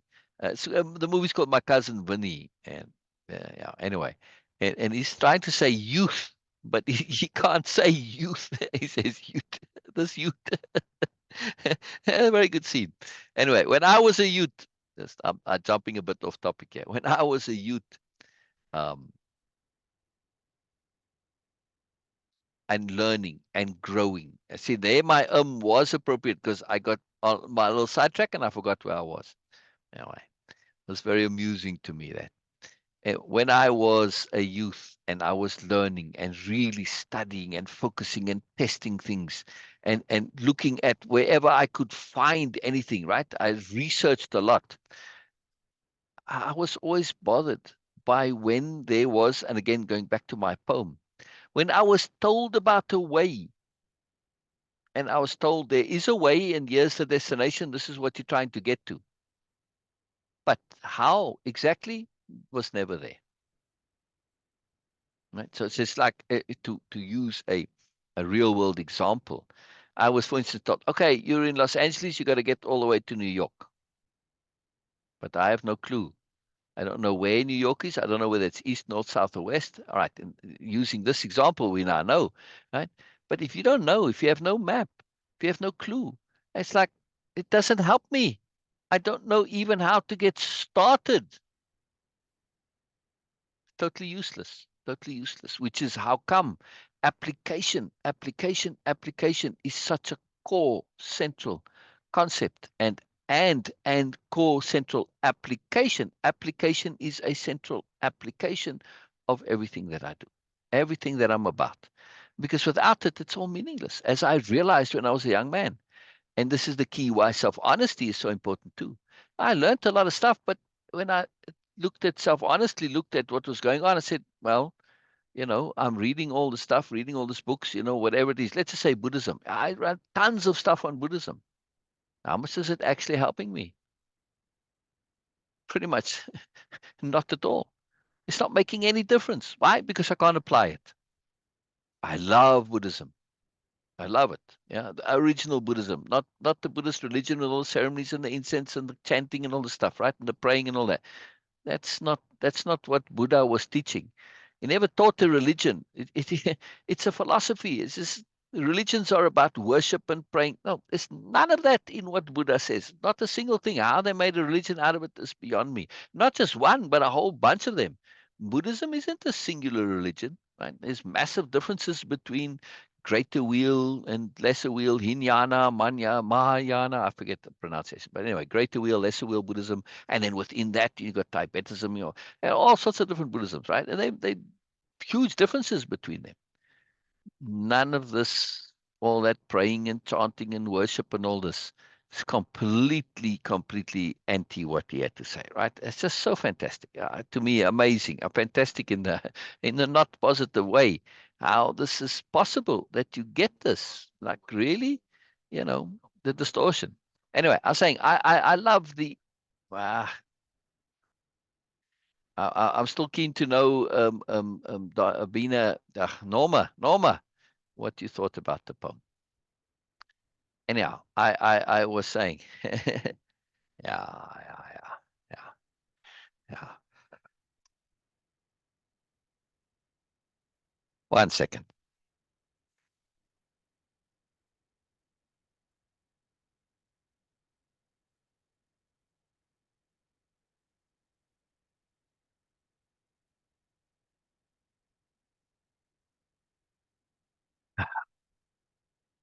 That when I heard this, all this wonderful stuff in Buddhism, like I said, what Buddha teaches is very beautiful, very, very beautiful. It's, a philosophy of love and moreness and growth and getting to your absolute maximum, etc., etc. Wonderful stuff. But when it came to practical application, it saddened me inordinately that of all you say, it's very hard to practically apply it. And coming back to that one simple little technique of paying attention to changes your whole outlook. It's one thing that you can do. And I love this. And when I talk about overwhelm, a lot of people have come to me, to deal with overwhelm. Yes. And simply say one simple thing: find the simplest, easiest thing that you can do and do it. That's it. And then repeat. Yeah. Simplest, easiest. Because once you start doing the easiest thing through emphasis, oh, well, this is not so difficult. And I can do this. Okay. And just do it again. Don't worry about what's to come after that. Just do those. And very soon you get involved and then the whole thing transforms. It's quite an incredible process. But likewise, when we are looking at life change, right, self change, which is a huge project, massive, great big project, we likewise can not start it. And I know many people who don't say, oh, it's too much work, it's too much effort. I don't have the time or the energy. Just do that one little thing, like in this case. Start paying attention to not because you want to learn to speak smoothly and clearly, but because well, it's a side benefit, but because you want to develop the awareness to notice it. If you start to notice it, you are also developing the awareness to actually hear yourself. Many people are going to be quite astounded to hear what a lot of nonsense they sometimes say. Yeah. And likewise, many people are going to be astounded and quite impressed by, oh, that actually makes a lot of sense. And that's me saying it. More so, they are also going to be quite astounded by how much things they say but don't necessarily apply. So, yeah, I talk about patience all the time, but well, I'm kind of a bit impatient actually. See? Now, when you hear yourself saying this, your self-honesty and your inner integrity leverages you now to actually be more patient, because if you're talking about it and you say, well, patience is a good thing, but you're not patient, well, that just makes you a hypocrite and a phony, and we don't like being hypocrites and phonies. Good people, we can't stand it. So when you hear yourself, it now leverages you to actually make a change and do something about it. Very profound stuff. Very, very, very profound stuff. Yeah, yeah. Very cool. Very, very cool. Very, very wonderfully cool. Simple things, techniques, tools. That's why I don't teach. I just share tools. Yes. When you provide somebody with a hammer, how do you teach somebody to use a hammer?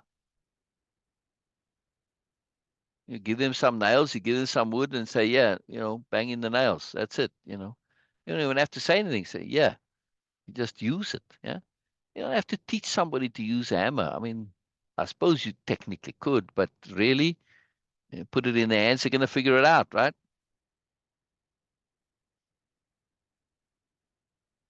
It's very simple. Very simple. When you have the tool, you don't really need much. Most tools are self-explanatory. All right, you get some complicated power tools, I guess, that may not be so, and those require a bit more. But by the time you get to power tools, right? Let's just use this tool analogy from like a construction point of view. Yes, you've been using hammers and saws and screwdrivers and whatever, right? Maybe you got a little bit more complicated and you're using a power drill, yeah, or yes, or like a staple gun, yes, as opposed to just a manual stapler, yes. And these are all a little bit slightly more complicated, not wildly much. I mean, I doubt if there's many people today who work with tools who actually have, well, unless you're older, right? But in the more modern generation, even older, so power drills have been around for so long. Very few people remember what it was like to use a manual hand drill. Quite something, right? I mean, it had like a knob on the top, and then it came with like a U in the handle, and you held it on the top down like this for the downward pressure, and then you took this hand and you moved it around like this, right, to give you the angular leverage, and you turned the drill bit that way, right? Very slowly, but nonetheless, right? Manual hand drill, yeah. It took a little bit of dexterity to work, but not all that complicated. It's kind of a duh. But anyway, I was saying, I was just thinking of us progressing. I was thinking of screwdriver. And I thought, well, today most people probably use the drill with the screw bit in there and they use the electric thing, right? They don't do it by hand.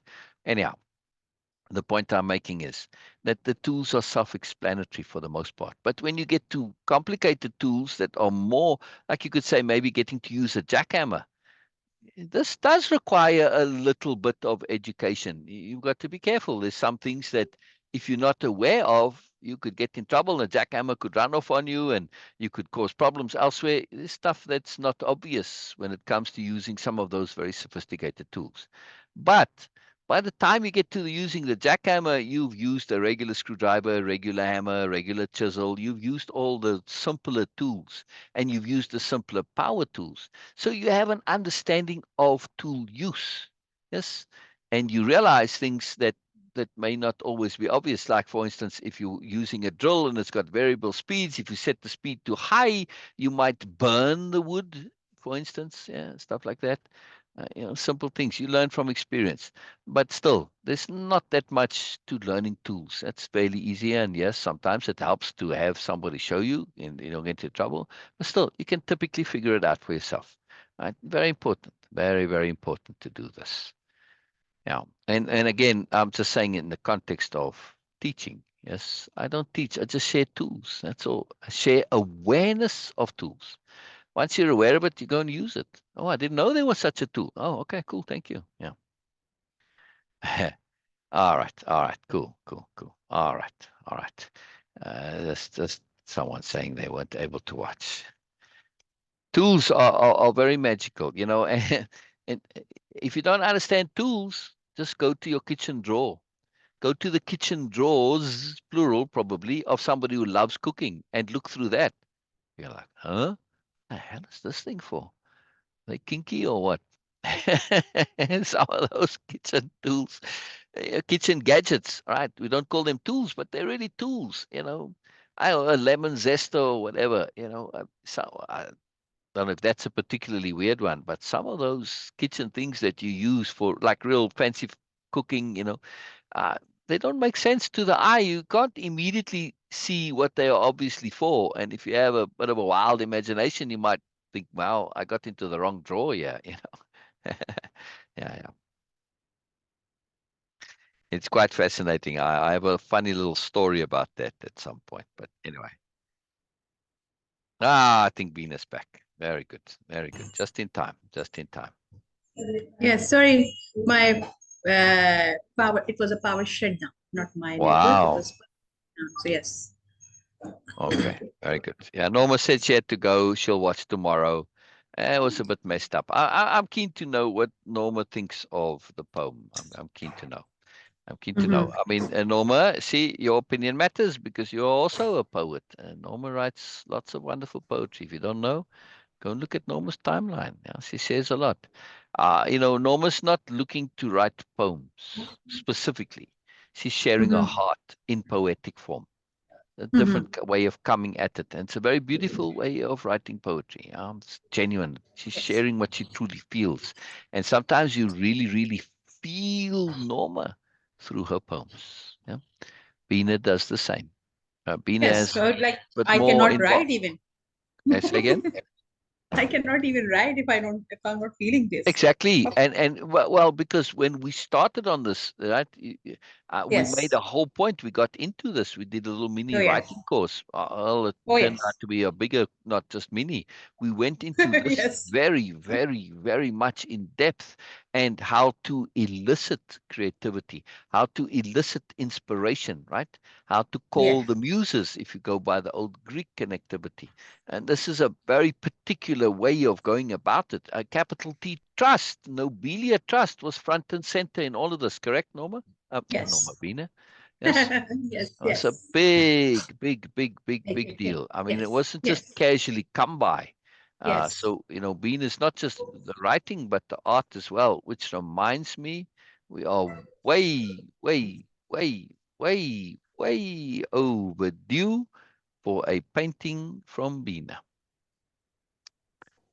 Yeah. Yes. Yeah. And not only are we overdue for any painting, but talking about your poems, specifically to take a poem, painting. Yes. We Yes. need it for the poetry book. I'm going to publish a poetry book, and Venus, since I love Venus poetry and I really enjoy it very much. It's a very particular style of poetry. It's very real to me. I want to include those in there as well. I said to Norma, but Norma said that somebody wants to make a book of her poetry. Okay, so and there's a couple of Norma's poems that I'd like to put in there as well. But she doesn't want to. That's fine too. Anybody. But anyway, mainly it's going to be Bean and me. But since I have many poems that have specific illustrations or art that goes with them, art that I created to go with them, I want to do the same with Beena. So it's not just poetry, but also art, both together, right? So yeah, very cool, very cool. Art, because when I publish things, I typically share art along with it, and that's very important to me. Very, very important. Very, very, very important. Right? To have art that matches what I write. I like it. I personally like it. As part of the new nobility culture, also, art is everywhere there, right? Everything they do is in some way connected to art. Everything, yes. So they live artistically.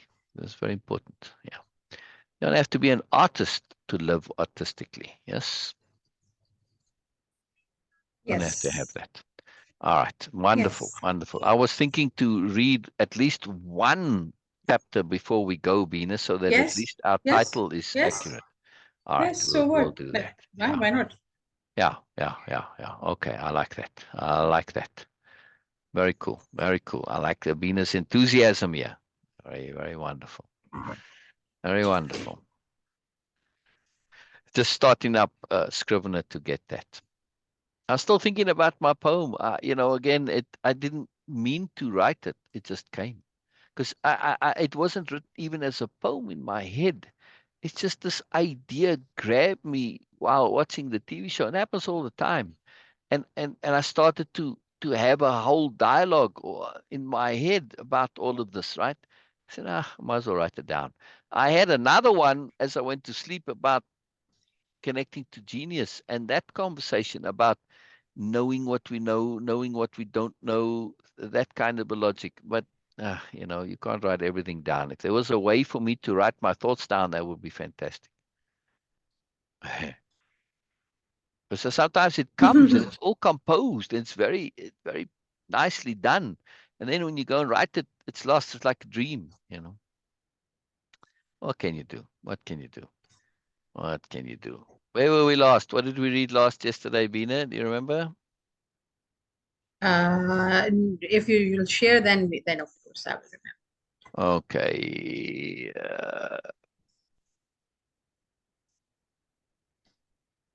All right. What seems Also logical, the but it's positivity and all something like yes, I'm. yeah. Oh Okay, yes, this one we popular did myths. this. What is logical Yes. but actually false? We did that one, Yes, we did that one. and we did this one because I remember you Yes, saying this this. picture, you described that, yes. Yeah. How correct Cause is and the effect. statement that happiness This always one is comes? done. This chapter is done. I Done, did done. that, the end, Okay. finally, All right. somehow right. Okay. And this one, do our No, opinions shape our perspective, or no. we did this one too? Yes, Wow. Okay. Okay, the PS. Yeah, yeah, yeah. Because I remember saying that I shared the PS, but then it came anyway, right? yes. I think we did this too. Why do we have positive and negative sides, right? No. This No? one, 31? No. Are you sure? Hmm. Dear Chris, quick thoughts. Yeah, we did this. Oh, yes. Oh, no. With all the negative media, how do you stay optimistic about the future? I think we did this too, no? No, Or not? no. No? Okay. Access breed, access, no. No. Okay. Oh, no, we didn't. All right. Okay. All right. Let's read this one. Can you read? Is it big enough? Yes. Oh, I want to make it a little bit bigger anyway. Just for me. There we go. All right, go ahead, Beena. Go ahead, Okay. Beena. Chapter 32. Access breeds access. With all of the negative media, how do you stay optimistic about the future? Dear Michael, Michelle, I always get Michael. Michael is yes. the A first. Michelle is the E first. Okay, okay, thank you. So, dear Michael, some problems have been around for a long, long time. Since recorded history, problems such as BS, a difficult Mhm. problem to deal with through the ages, the public simply did not have easy access to the facts or even readily available alternative opinions, perspectives, or counter arguments. BS had to be determined via gauging the truthfulness of the speaker.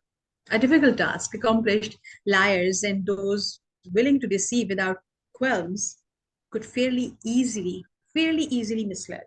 Qualms. Yeah. Stay with me. Qualms, okay. Without qualms could fairly easily mislead. Stay with me. I will get to answer your question directly, but first I have to lay some groundwork. Yeah. Mislead. What? Mislead. Yeah. Let's just Okay, I read need that. to A that. difficult task. Yes, Yeah. I need to read that again. A Okay. difficult task. Accomplished liars and those willing to deceive without qualms could fairly easily mislead. Mm. Stay with me. I will get to answer your question directly, but first I have to lay some groundwork. What would have or could have been the remedy in old times? There really isn't any. Mass education, mass dissemination of information, mass access to information, all of those were not realistic options. Mm. They persisted to be ideals, and in the last century, with where- well, last century, with access to libraries and free public schooling, much of that ideal was realized, but it still wasn't enough to deal with the covert cancer of BS. Ah. Yeah, very With big the, problem. A big problem. And I can't not use the word. And I love that you don't say it. And I know it's not an issue that I use it. It's necessary. yes, Yeah. It's very necessary. yes, Yeah. that's no problem. Yeah. With the coming of the internet age and easy access for anyone with access, it seemed the problem of BS would once and for all be banished. But that has not happened. Why not? A Yeah. few reasons. One, the problem is not seen as pressing problem. BS is a word we are not even really allowed to use in polite society and private culture. We have to say BS with Yeah. the implications that it's not really a big deal. How often don't we hear, oh, it's just BS, just with an indulging smile? By implication, it's nothing serious. Yeah. It's a very important topic, this. Yes, yes. Another major problem is the infringement of opinion and attitude aggravated by clinging to misbeliefs because of the utter BS of not wanting to be seen as having been wrong. Wow. Yeah. Wow. So in other words, you have an opinion and you say something, right? And Yes. then you come to realize that no, it's actually kind of nonsense, right? But now Right. you entrench your original idea and opinion because you don't want to be shown to be wrong. You can't acknowledge it because being wrong is so no, no, no, no, no, no, no. It's like, not promoting yourself. It's a big no-no, right? So Yeah. now you entrench the misbelief because of this one simple, stupid thing. Terrible. Yes. So BS persists. However, the growing negativity is increasingly bringing our attention to the common cause of the negativity, which is BS. There is Yeah. not yet a common awareness of this common cause of root of all the rubbish and negativity. But that too will come. But it needs to it needs a catalyst. It needs some emphasis. A problem of BS needs something to illustrate just how severe a problem it really is. Typically, we only tend to wake up and take significant action when a problem moves from being a non-pressing problem to one we can no longer ignore. Yeah, that's very important, right? And it's a very, very, Yeah. very profound thing that Biela says here. Typically, Yes. we only tend to wake up and take significant action when a problem moves from being a non-pressing problem to one we can no longer ignore. But how many problems are a real problem, but they aren't really pressing and so massive that we cannot ignore them? Plenty, Yes. plenty. Yes. And so we just accept things, just accept the status quo. Yeah, Yes. the sticking and the arm eyes like this picture is very cool. Yeah. Mhm. Looking ahead, it's by looking to the future and by extrapolating what is currently transpiring that I maintain my positivity despite it all. When I look at how things are playing out, look with an overview perspective. Look within the context of seeing how the current excessive negativity might be necessary. I cannot help but be positive. That problem of BS is coming to the fore. BS is a pressing problem that can no longer be ignored or not taken to be the extremely serious problem it is.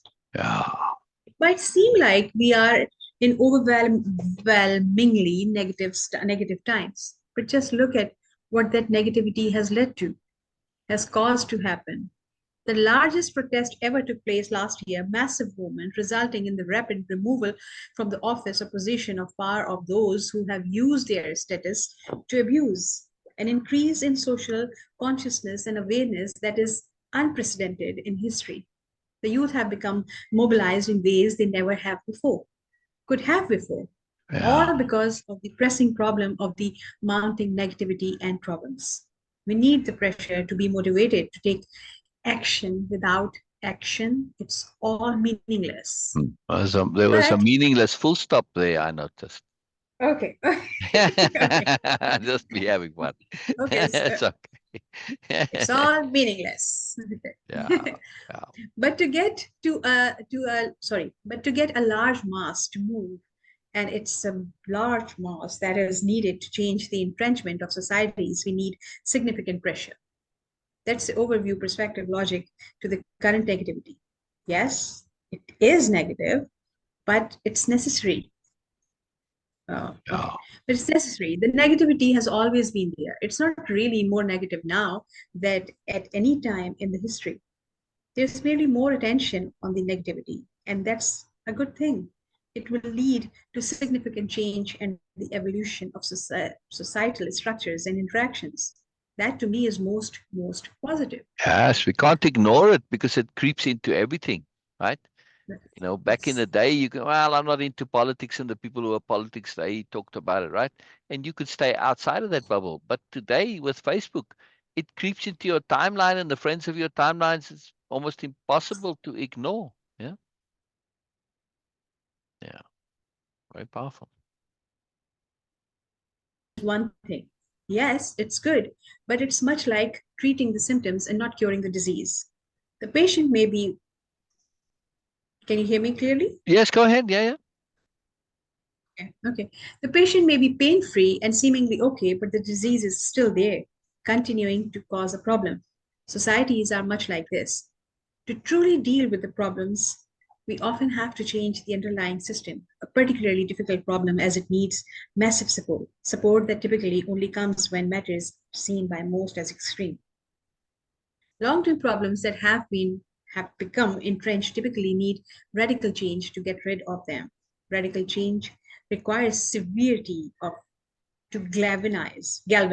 Sorry, Severity. radical Yeah, change requires severity to galvanize the populace to act.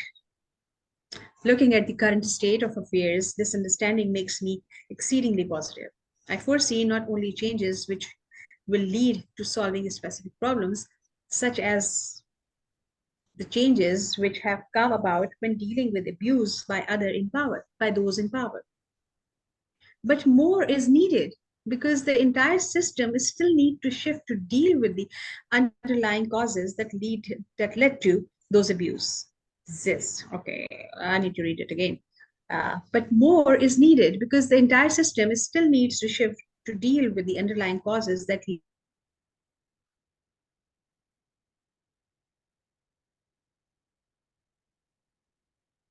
yeah. That. Oh, did Beena drop again? That led to those abuses. That's what I see coming. Large systemic change. I see the kind of radical overhaul that comes along rarely, happening as a result of all this accumulated negativity that is so in the forefront of our awareness. We have to deal with it or be drowned by it. We can no longer continue to treat those problems as not really serious. We are too acutely aware. And that is massively positive. To stay positive despite the negativity, we just need to zoom out a bit and focus on the longer term goodness of it all. When we see that longer term goodness, it shifts us to a positive perspective. Biela. Biella. Thank you, Biela. Beena. Now, what Yes. happened there? What happened there?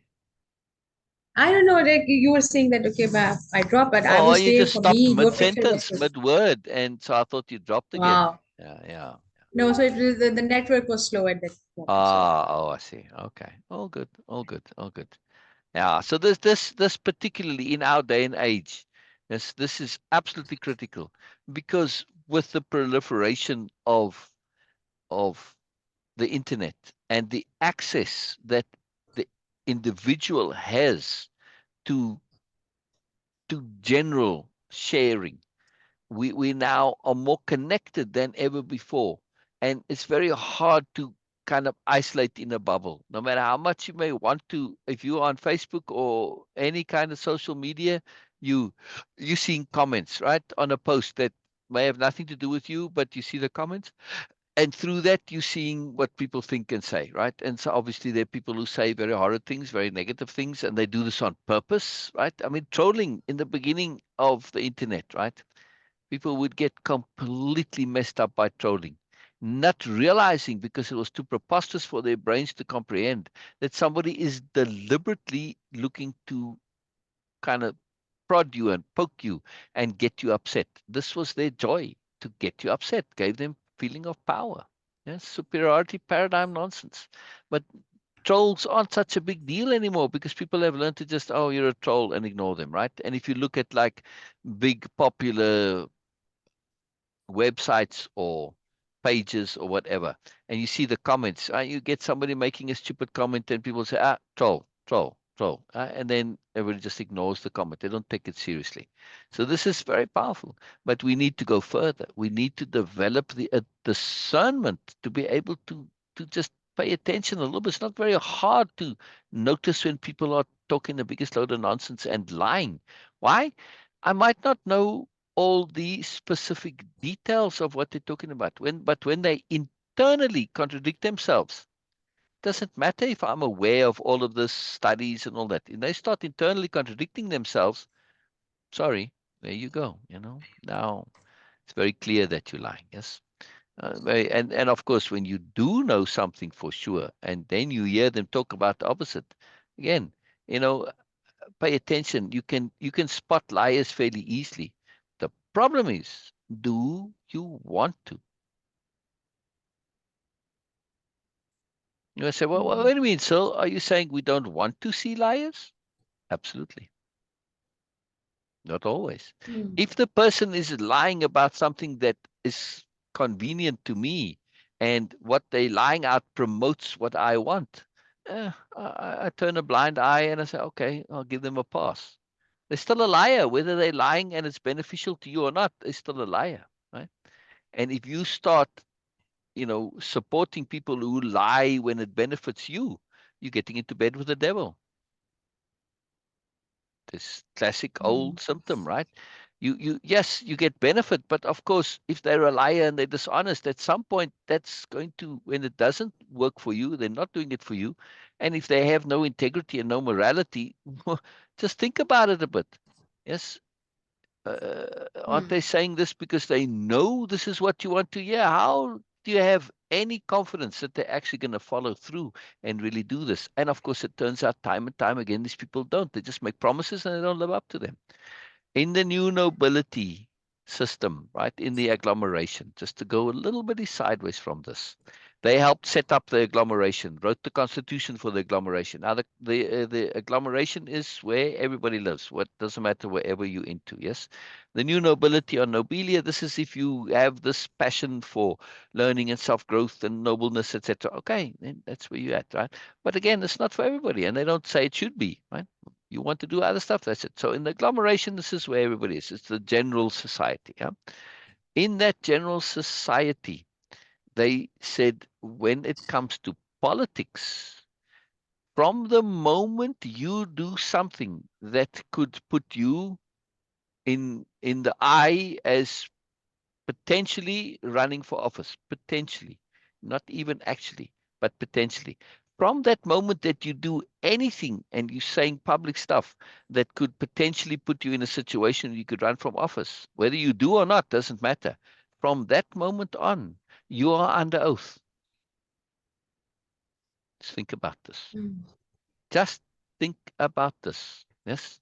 In other words, anybody thus who gets into a public forum would fall into that category. Yes, because if you like me, right, we're doing this publicly, and this could be the first step to running for office, whether it be running for my local city council or whatever. It doesn't matter. Yes, Yes. see. So therefore, Beena, on in the agglomeration, you and I would be under oath. which means if I'm under oath, that if I say something that's false and it's shown to be false, I could get into trouble for that, right? Hmm. It's perjury in legal terms, yes, when you break your oath. That's what Yes. it's called, right? uh, to break that oath of being true, right? Now, perjury, we typically think perjury is relative to me personally, but no, it applies in a great range of contexts. But think about this, right? Now, obviously, in our case, I mean, if somebody wants to really make a case out of me saying something that's technically incorrect, right? You have to prove that there was an intent to this. Did I mean it for deceptive reasons? And okay, it's a little bit of a heavier burden. But if I'm making a promise as a politician and I make no effort whatsoever or very feeble or just token efforts to actually implement my promise, clearly this was deceptive. And because you were under oath, you get taken to court and you're in big trouble. Yes. Hmm. Because, I mean, the court will take into consideration. In my case, I don't have a big audience necessarily, or at least that I'm aware of. I'm not looking to gain out of it, etc. So if I'm saying it's all about the intent, but if you're making a promise and this is why you got elected, and then you don't, that's just flat out criminal deception from the court's point of view. And you're out of office and you go to jail. Don't pay a fine, you go to actual jail. That's it. Yeah. There's no mercy for you. Hmm. And you think what this would have, the effect this would have on our politics? Just take your monkey face guy who's sitting in jail, right? He would never, Hmm. ever have even gotten to office because he said so much nonsense during his campaign before he was in office. He would have been in trouble then already because he's saying self contradictory things, right? Internal lies, contradicting himself and saying stuff on it can't be all true. So it's very easy to say, no, this guy he's not here genuinely, right? And he would have been disqualified before he even got into voting. Yes. But even so though, right? Once he's got into office and he failed to live up to any of those promises, very clear is there just for his own benefit and etc. He would have straight away been taken out. But also, it would, when you have a law like that, somebody like him, he's not even going to take the chance of running for office because he knows there's no way he can get away with making false promises because this is the bane of politics. And BS, what is BS but a very subtle, clever way of lying? Yes, when you're under oath. Yes. It doesn't matter that you have a nice, easy way to. You're lying. There's no way around it, right? When you actually go to court and say, yeah, but it's just BS or just exaggerating. Yeah, but still, the intent of it was to deceive. Yes, well, all right. The judge, well, no, that's the intent. Oh, there you go. Off to jail with you. No office for you. You would change your whole politics. Just this one law. Just this one law. Moment you do anything that can potentially put you in a position where you could run for office, whether you want to or not, where you could, from that moment on, you're under oath. Change your whole society.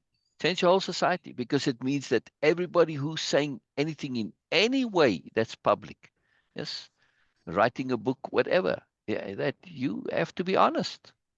Doesn't mean you have to always be accurate, but you have to be honest. Yes, I mean, obviously, people are going to make factual mistakes. Truly believe something to be true when it's not.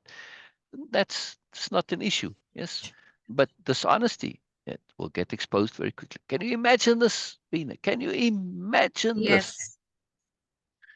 It's Hmm. fascinating to me that it isn't so. Yes, Yes. yeah, yeah, and especially in a culture like Western culture that has the Ten Commandments. Thou shalt not commit adultery, thou shalt not lie. Yes. And there's a Hmm. couple of others there, yes, in the Ten Commandments. They aren't illegal. If I remember correctly, there's only actually thou shalt not steal and thou shalt not kill. Those are the only two that are illegal. Oh.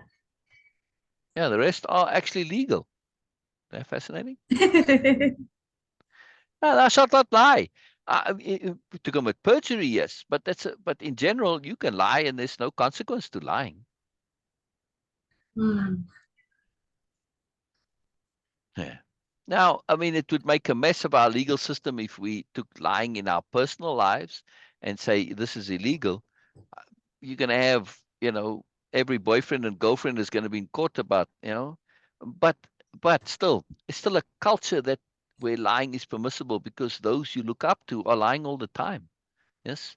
So, your principals, your teachers,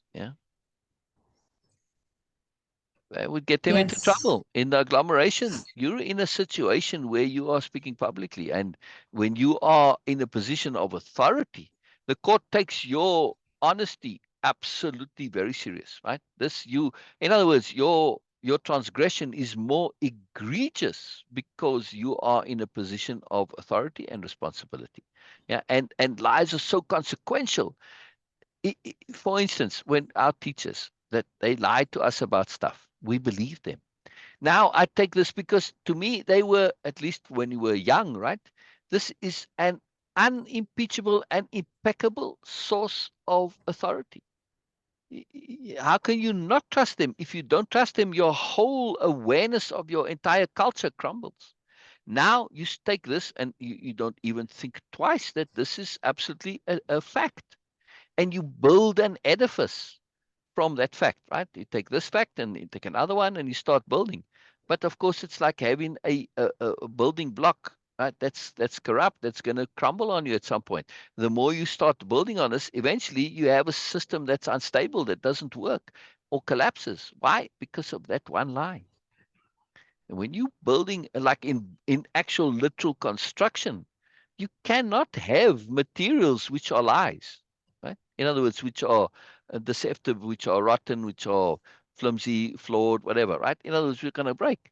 Lies or that, they corrupt. You cannot have corrupt materials when you're building. They have to be solid. They have to be real. Otherwise, you have problems in your building. Yes. So this is the same thing when it comes to Yes. building structures of conception and ourselves and all of this, right? It's a big deal. And look how Yes. many people get messed up when they find out that their parents, lied to them about stuff. Now, sometimes it's a little bit ego, self-important stuff. Like, well, I was adopted and they lied to me. Yeah, so what, man? How does that really make a difference? I don't know. I'm a victim, blah, blah, blah. Whatever. So we have to understand it in a bigger context also. But I'm really making the point that if we don't really pay attention to lying, especially when it's public lying, this is a big deal. Now, I think the universe is saying be discerning. Even if you add laws against this, which would be helpful, you're still going to have people getting very clever about lies. So develop the ability to spot them and be discerning. So this is the universe's great big shove, right? You need to develop discernment. Now, of course, in the agglomeration, the schools, they teach discernment, right? They teach discernment because, well, they're new people to the agglomeration. Not everybody is, they try to be clever and bypass the laws. People can be very foolish, yes.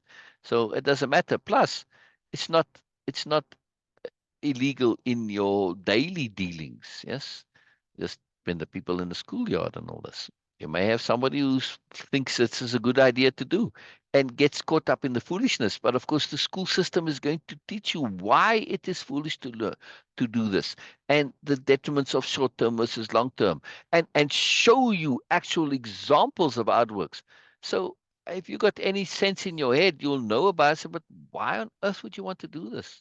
There's no value to it. It doesn't work. Yeah. So when you're teaching in that sense, it's very profound and it shifts. But this point of this article, really to really pay attention and understand and look around you and see BS for what it is, which is lying and the detriments of it. It's a very big deal and so necessary in our culture today when we have this proliferation of BS all over the show. Yeah. And it's quite interesting that when you think of Facebook, it's premised on BS. Mm. When do people mostly think of Facebook? Why do you go on Facebook? Well, you make a Facebook profile and you post about yourself. What does that mean exactly? Sharing. Yeah, but then by implication, if you're sharing about yourself, what is the implied logic behind it? Why? To promote yourself. Why? to promote yourself. Okay. Yes. See, Yes. from the superiority paradigm logic, it's implied Yes. that if you're going to share about yourself, you're going to also promote yourself. Well, if there's not much Hmm. to promote, and how do you, most promotion and BS is almost synonymous, correct? So Facebook, Okay. by its very nature, becomes a platform for BSing about yourself to greater and lesser degrees, right? I mean, even Hmm. if it's just exaggeration, it's still not accurate, right? It's difficult to be accurate, of course, but nonetheless, yeah, it doesn't mean that you have to be inaccurate, yeah. That, but still, I mean, when you look at, and it's now not so much anymore. I think that did it was a self-correcting problem. When Facebook started, people would do this very much so, and then it became really obvious. Like as you get to, well, your friends come on there and say, yeah, but you couldn't really sustain it, right? And because they knew it Hmm. was so. So now people just share about their friends and family. They're quite honest about it. It's very cool, right? And you see people for real, especially like I say in the early days, showing your real self. That wasn't so cool, but over time, that got to be cool because people started to be negative towards those people who were just promoting themselves and making it out like they were wonderful and brilliant and even posting fake pictures about themselves. It was really fascinating, right? And how much people did this in the beginning. But that all died out, which is self-correcting problem. Awareness, Facebook created awareness about people and caused them to be more honest, which is fantastic. Good, good. The system working, the Hmm. greater, the universal, the genius of the universal system. Yeah. But I mean, the very name, Facebook, right? Yeah. Very interesting. Very interesting stuff. Yes. Very interesting stuff. Yeah. All right. On that note, we'll end our live. I'm glad we got Yes. to read at least one. Well, we'll hopefully by the Yes. time we read some more or we get to book two, I'll have the updated art. So this is a project just to mention it here for those keeping track a little bit. Um, we're reading from the book that I'm going to publish. Now, the pictures I have in there are publicly available pictures, and they are nice and they are appropriate, but you see them around. And at least some of them, I've seen this picture before. I wanted original art. And so I've been working very hard to create this original art. And yes, it's digitally created, but it's a lot of work, I got to tell you. Yeah.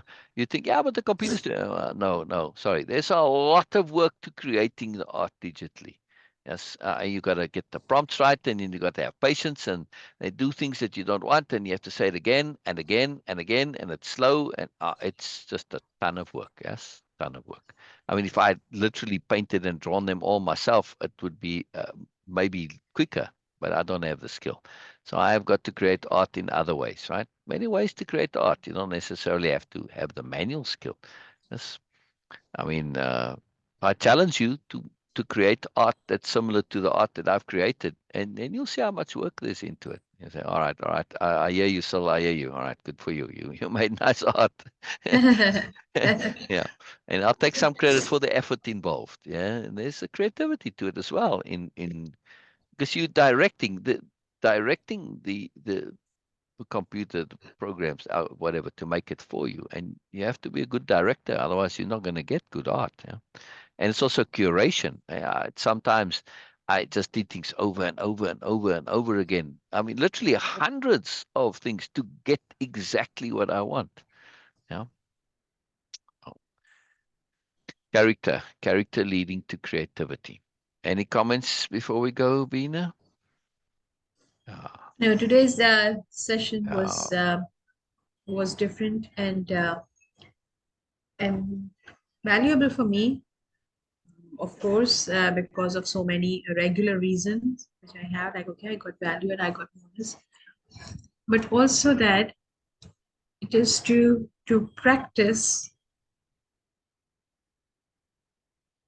saying things which I was assuming might not be appropriate to share with, for some nonsense reasons. Like, okay, yes, that how people perceive you, how people were perceiving me, and of course, like, okay, like understanding that Facebook the intent was to promote yourself is also a BS. It's a non-obvious thought for me, and I'm like, oh yes, but then yes, okay, yes, it is what it is.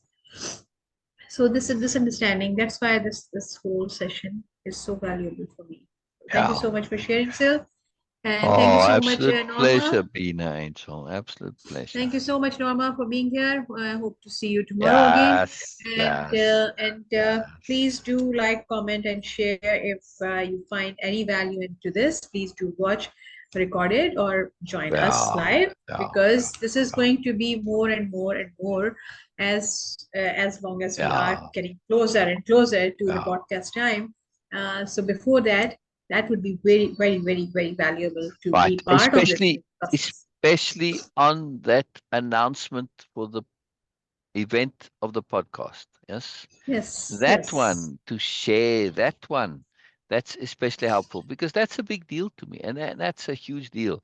And obviously, the podcast, their network, they've got lots of viewers, but the more that come in the beginning, the more the thing takes off, the more see it, the more get shown it as well. Right. So that's how the algorithm works. That when you share something or you make a comment, especially sharing, Facebook says, "Oh, this person is commenting here, or people are commenting, and people are sharing this. This must be important." As soon as they see a couple of shares there past a certain point, they say, "Oh, this must be important." And since it must be important, then they show it to your friends, right? More and more on their timelines. Most don't know this. They post and say, "Ah, nobody pays attention, and my friends aren't my friends." It's not that your friends don't care about you. It's if you make a post, Facebook only shows it to 1% of your friends, unless you've got a very small friends group. Yes. But if you got more than 100 friends, they show it in general, right? And so your friends don't actually get to even see your post. So don't be discouraged and your friends aren't responding to your post. Just the way Facebook is set up, right? But if one or two of your friends start sharing it, then Facebook will start showing it to your other friends. And if many share it, then it'll show it to all of them or close to all of them. This is very important. This is very important. So if you really want to help somebody, and if they're sharing something that's important, like in this case with the podcast announcement, that event next Wednesday, not in 2 days' time, Wednesday a week, April the 3rd. This is very important to me. This is a big deal. This can be many consequences to it. And I'm sharing stuff that's kind of a big deal. And it's an important deal. So if you want to be of assistance and help, share it, and comment, share and comment, both together. Even if you just put a smiley face as a comment, doesn't matter. Share and comment. Which reminds me, I thought you were going to actually make a comment about this, the importance of sharing on that post. Yes. If you didn't, Yes. then please do. All right. I Yes. love this. All right. I'll talk to you in a minute again, Beena, but we'll leave for now. So, yeah, very cool. Yes. Very Okay. cool session. I enjoyed reading the poem, by the way. Oh, I'm yes. enjoying my ability to read that Yes. poem is got adds a lot when it's read appropriately, right? I mean, it's written. Yes. Yeah, it adds to it. It adds to it. Very cool, very cool. And you're reading too. You're like a speed reader now. It's fantastic. It's not easy to Yes. do what Beena does, to read something quickly. She's doing it because we've got a lot of time and we want to get through things. It's not easy to do, to read quickly the way Beena does. It's difficult, without making lots of mistakes. It's fantastic. Really good Yes, deal, I'm trying. Beena. Good deal. No, it's wonderful what you're doing. It's really cool. Very cool. All right. All right. Bye bye, Okay. everybody. Okay. Bye bye. Bye bye. Bye Bye-bye. bye. End meeting. End meeting.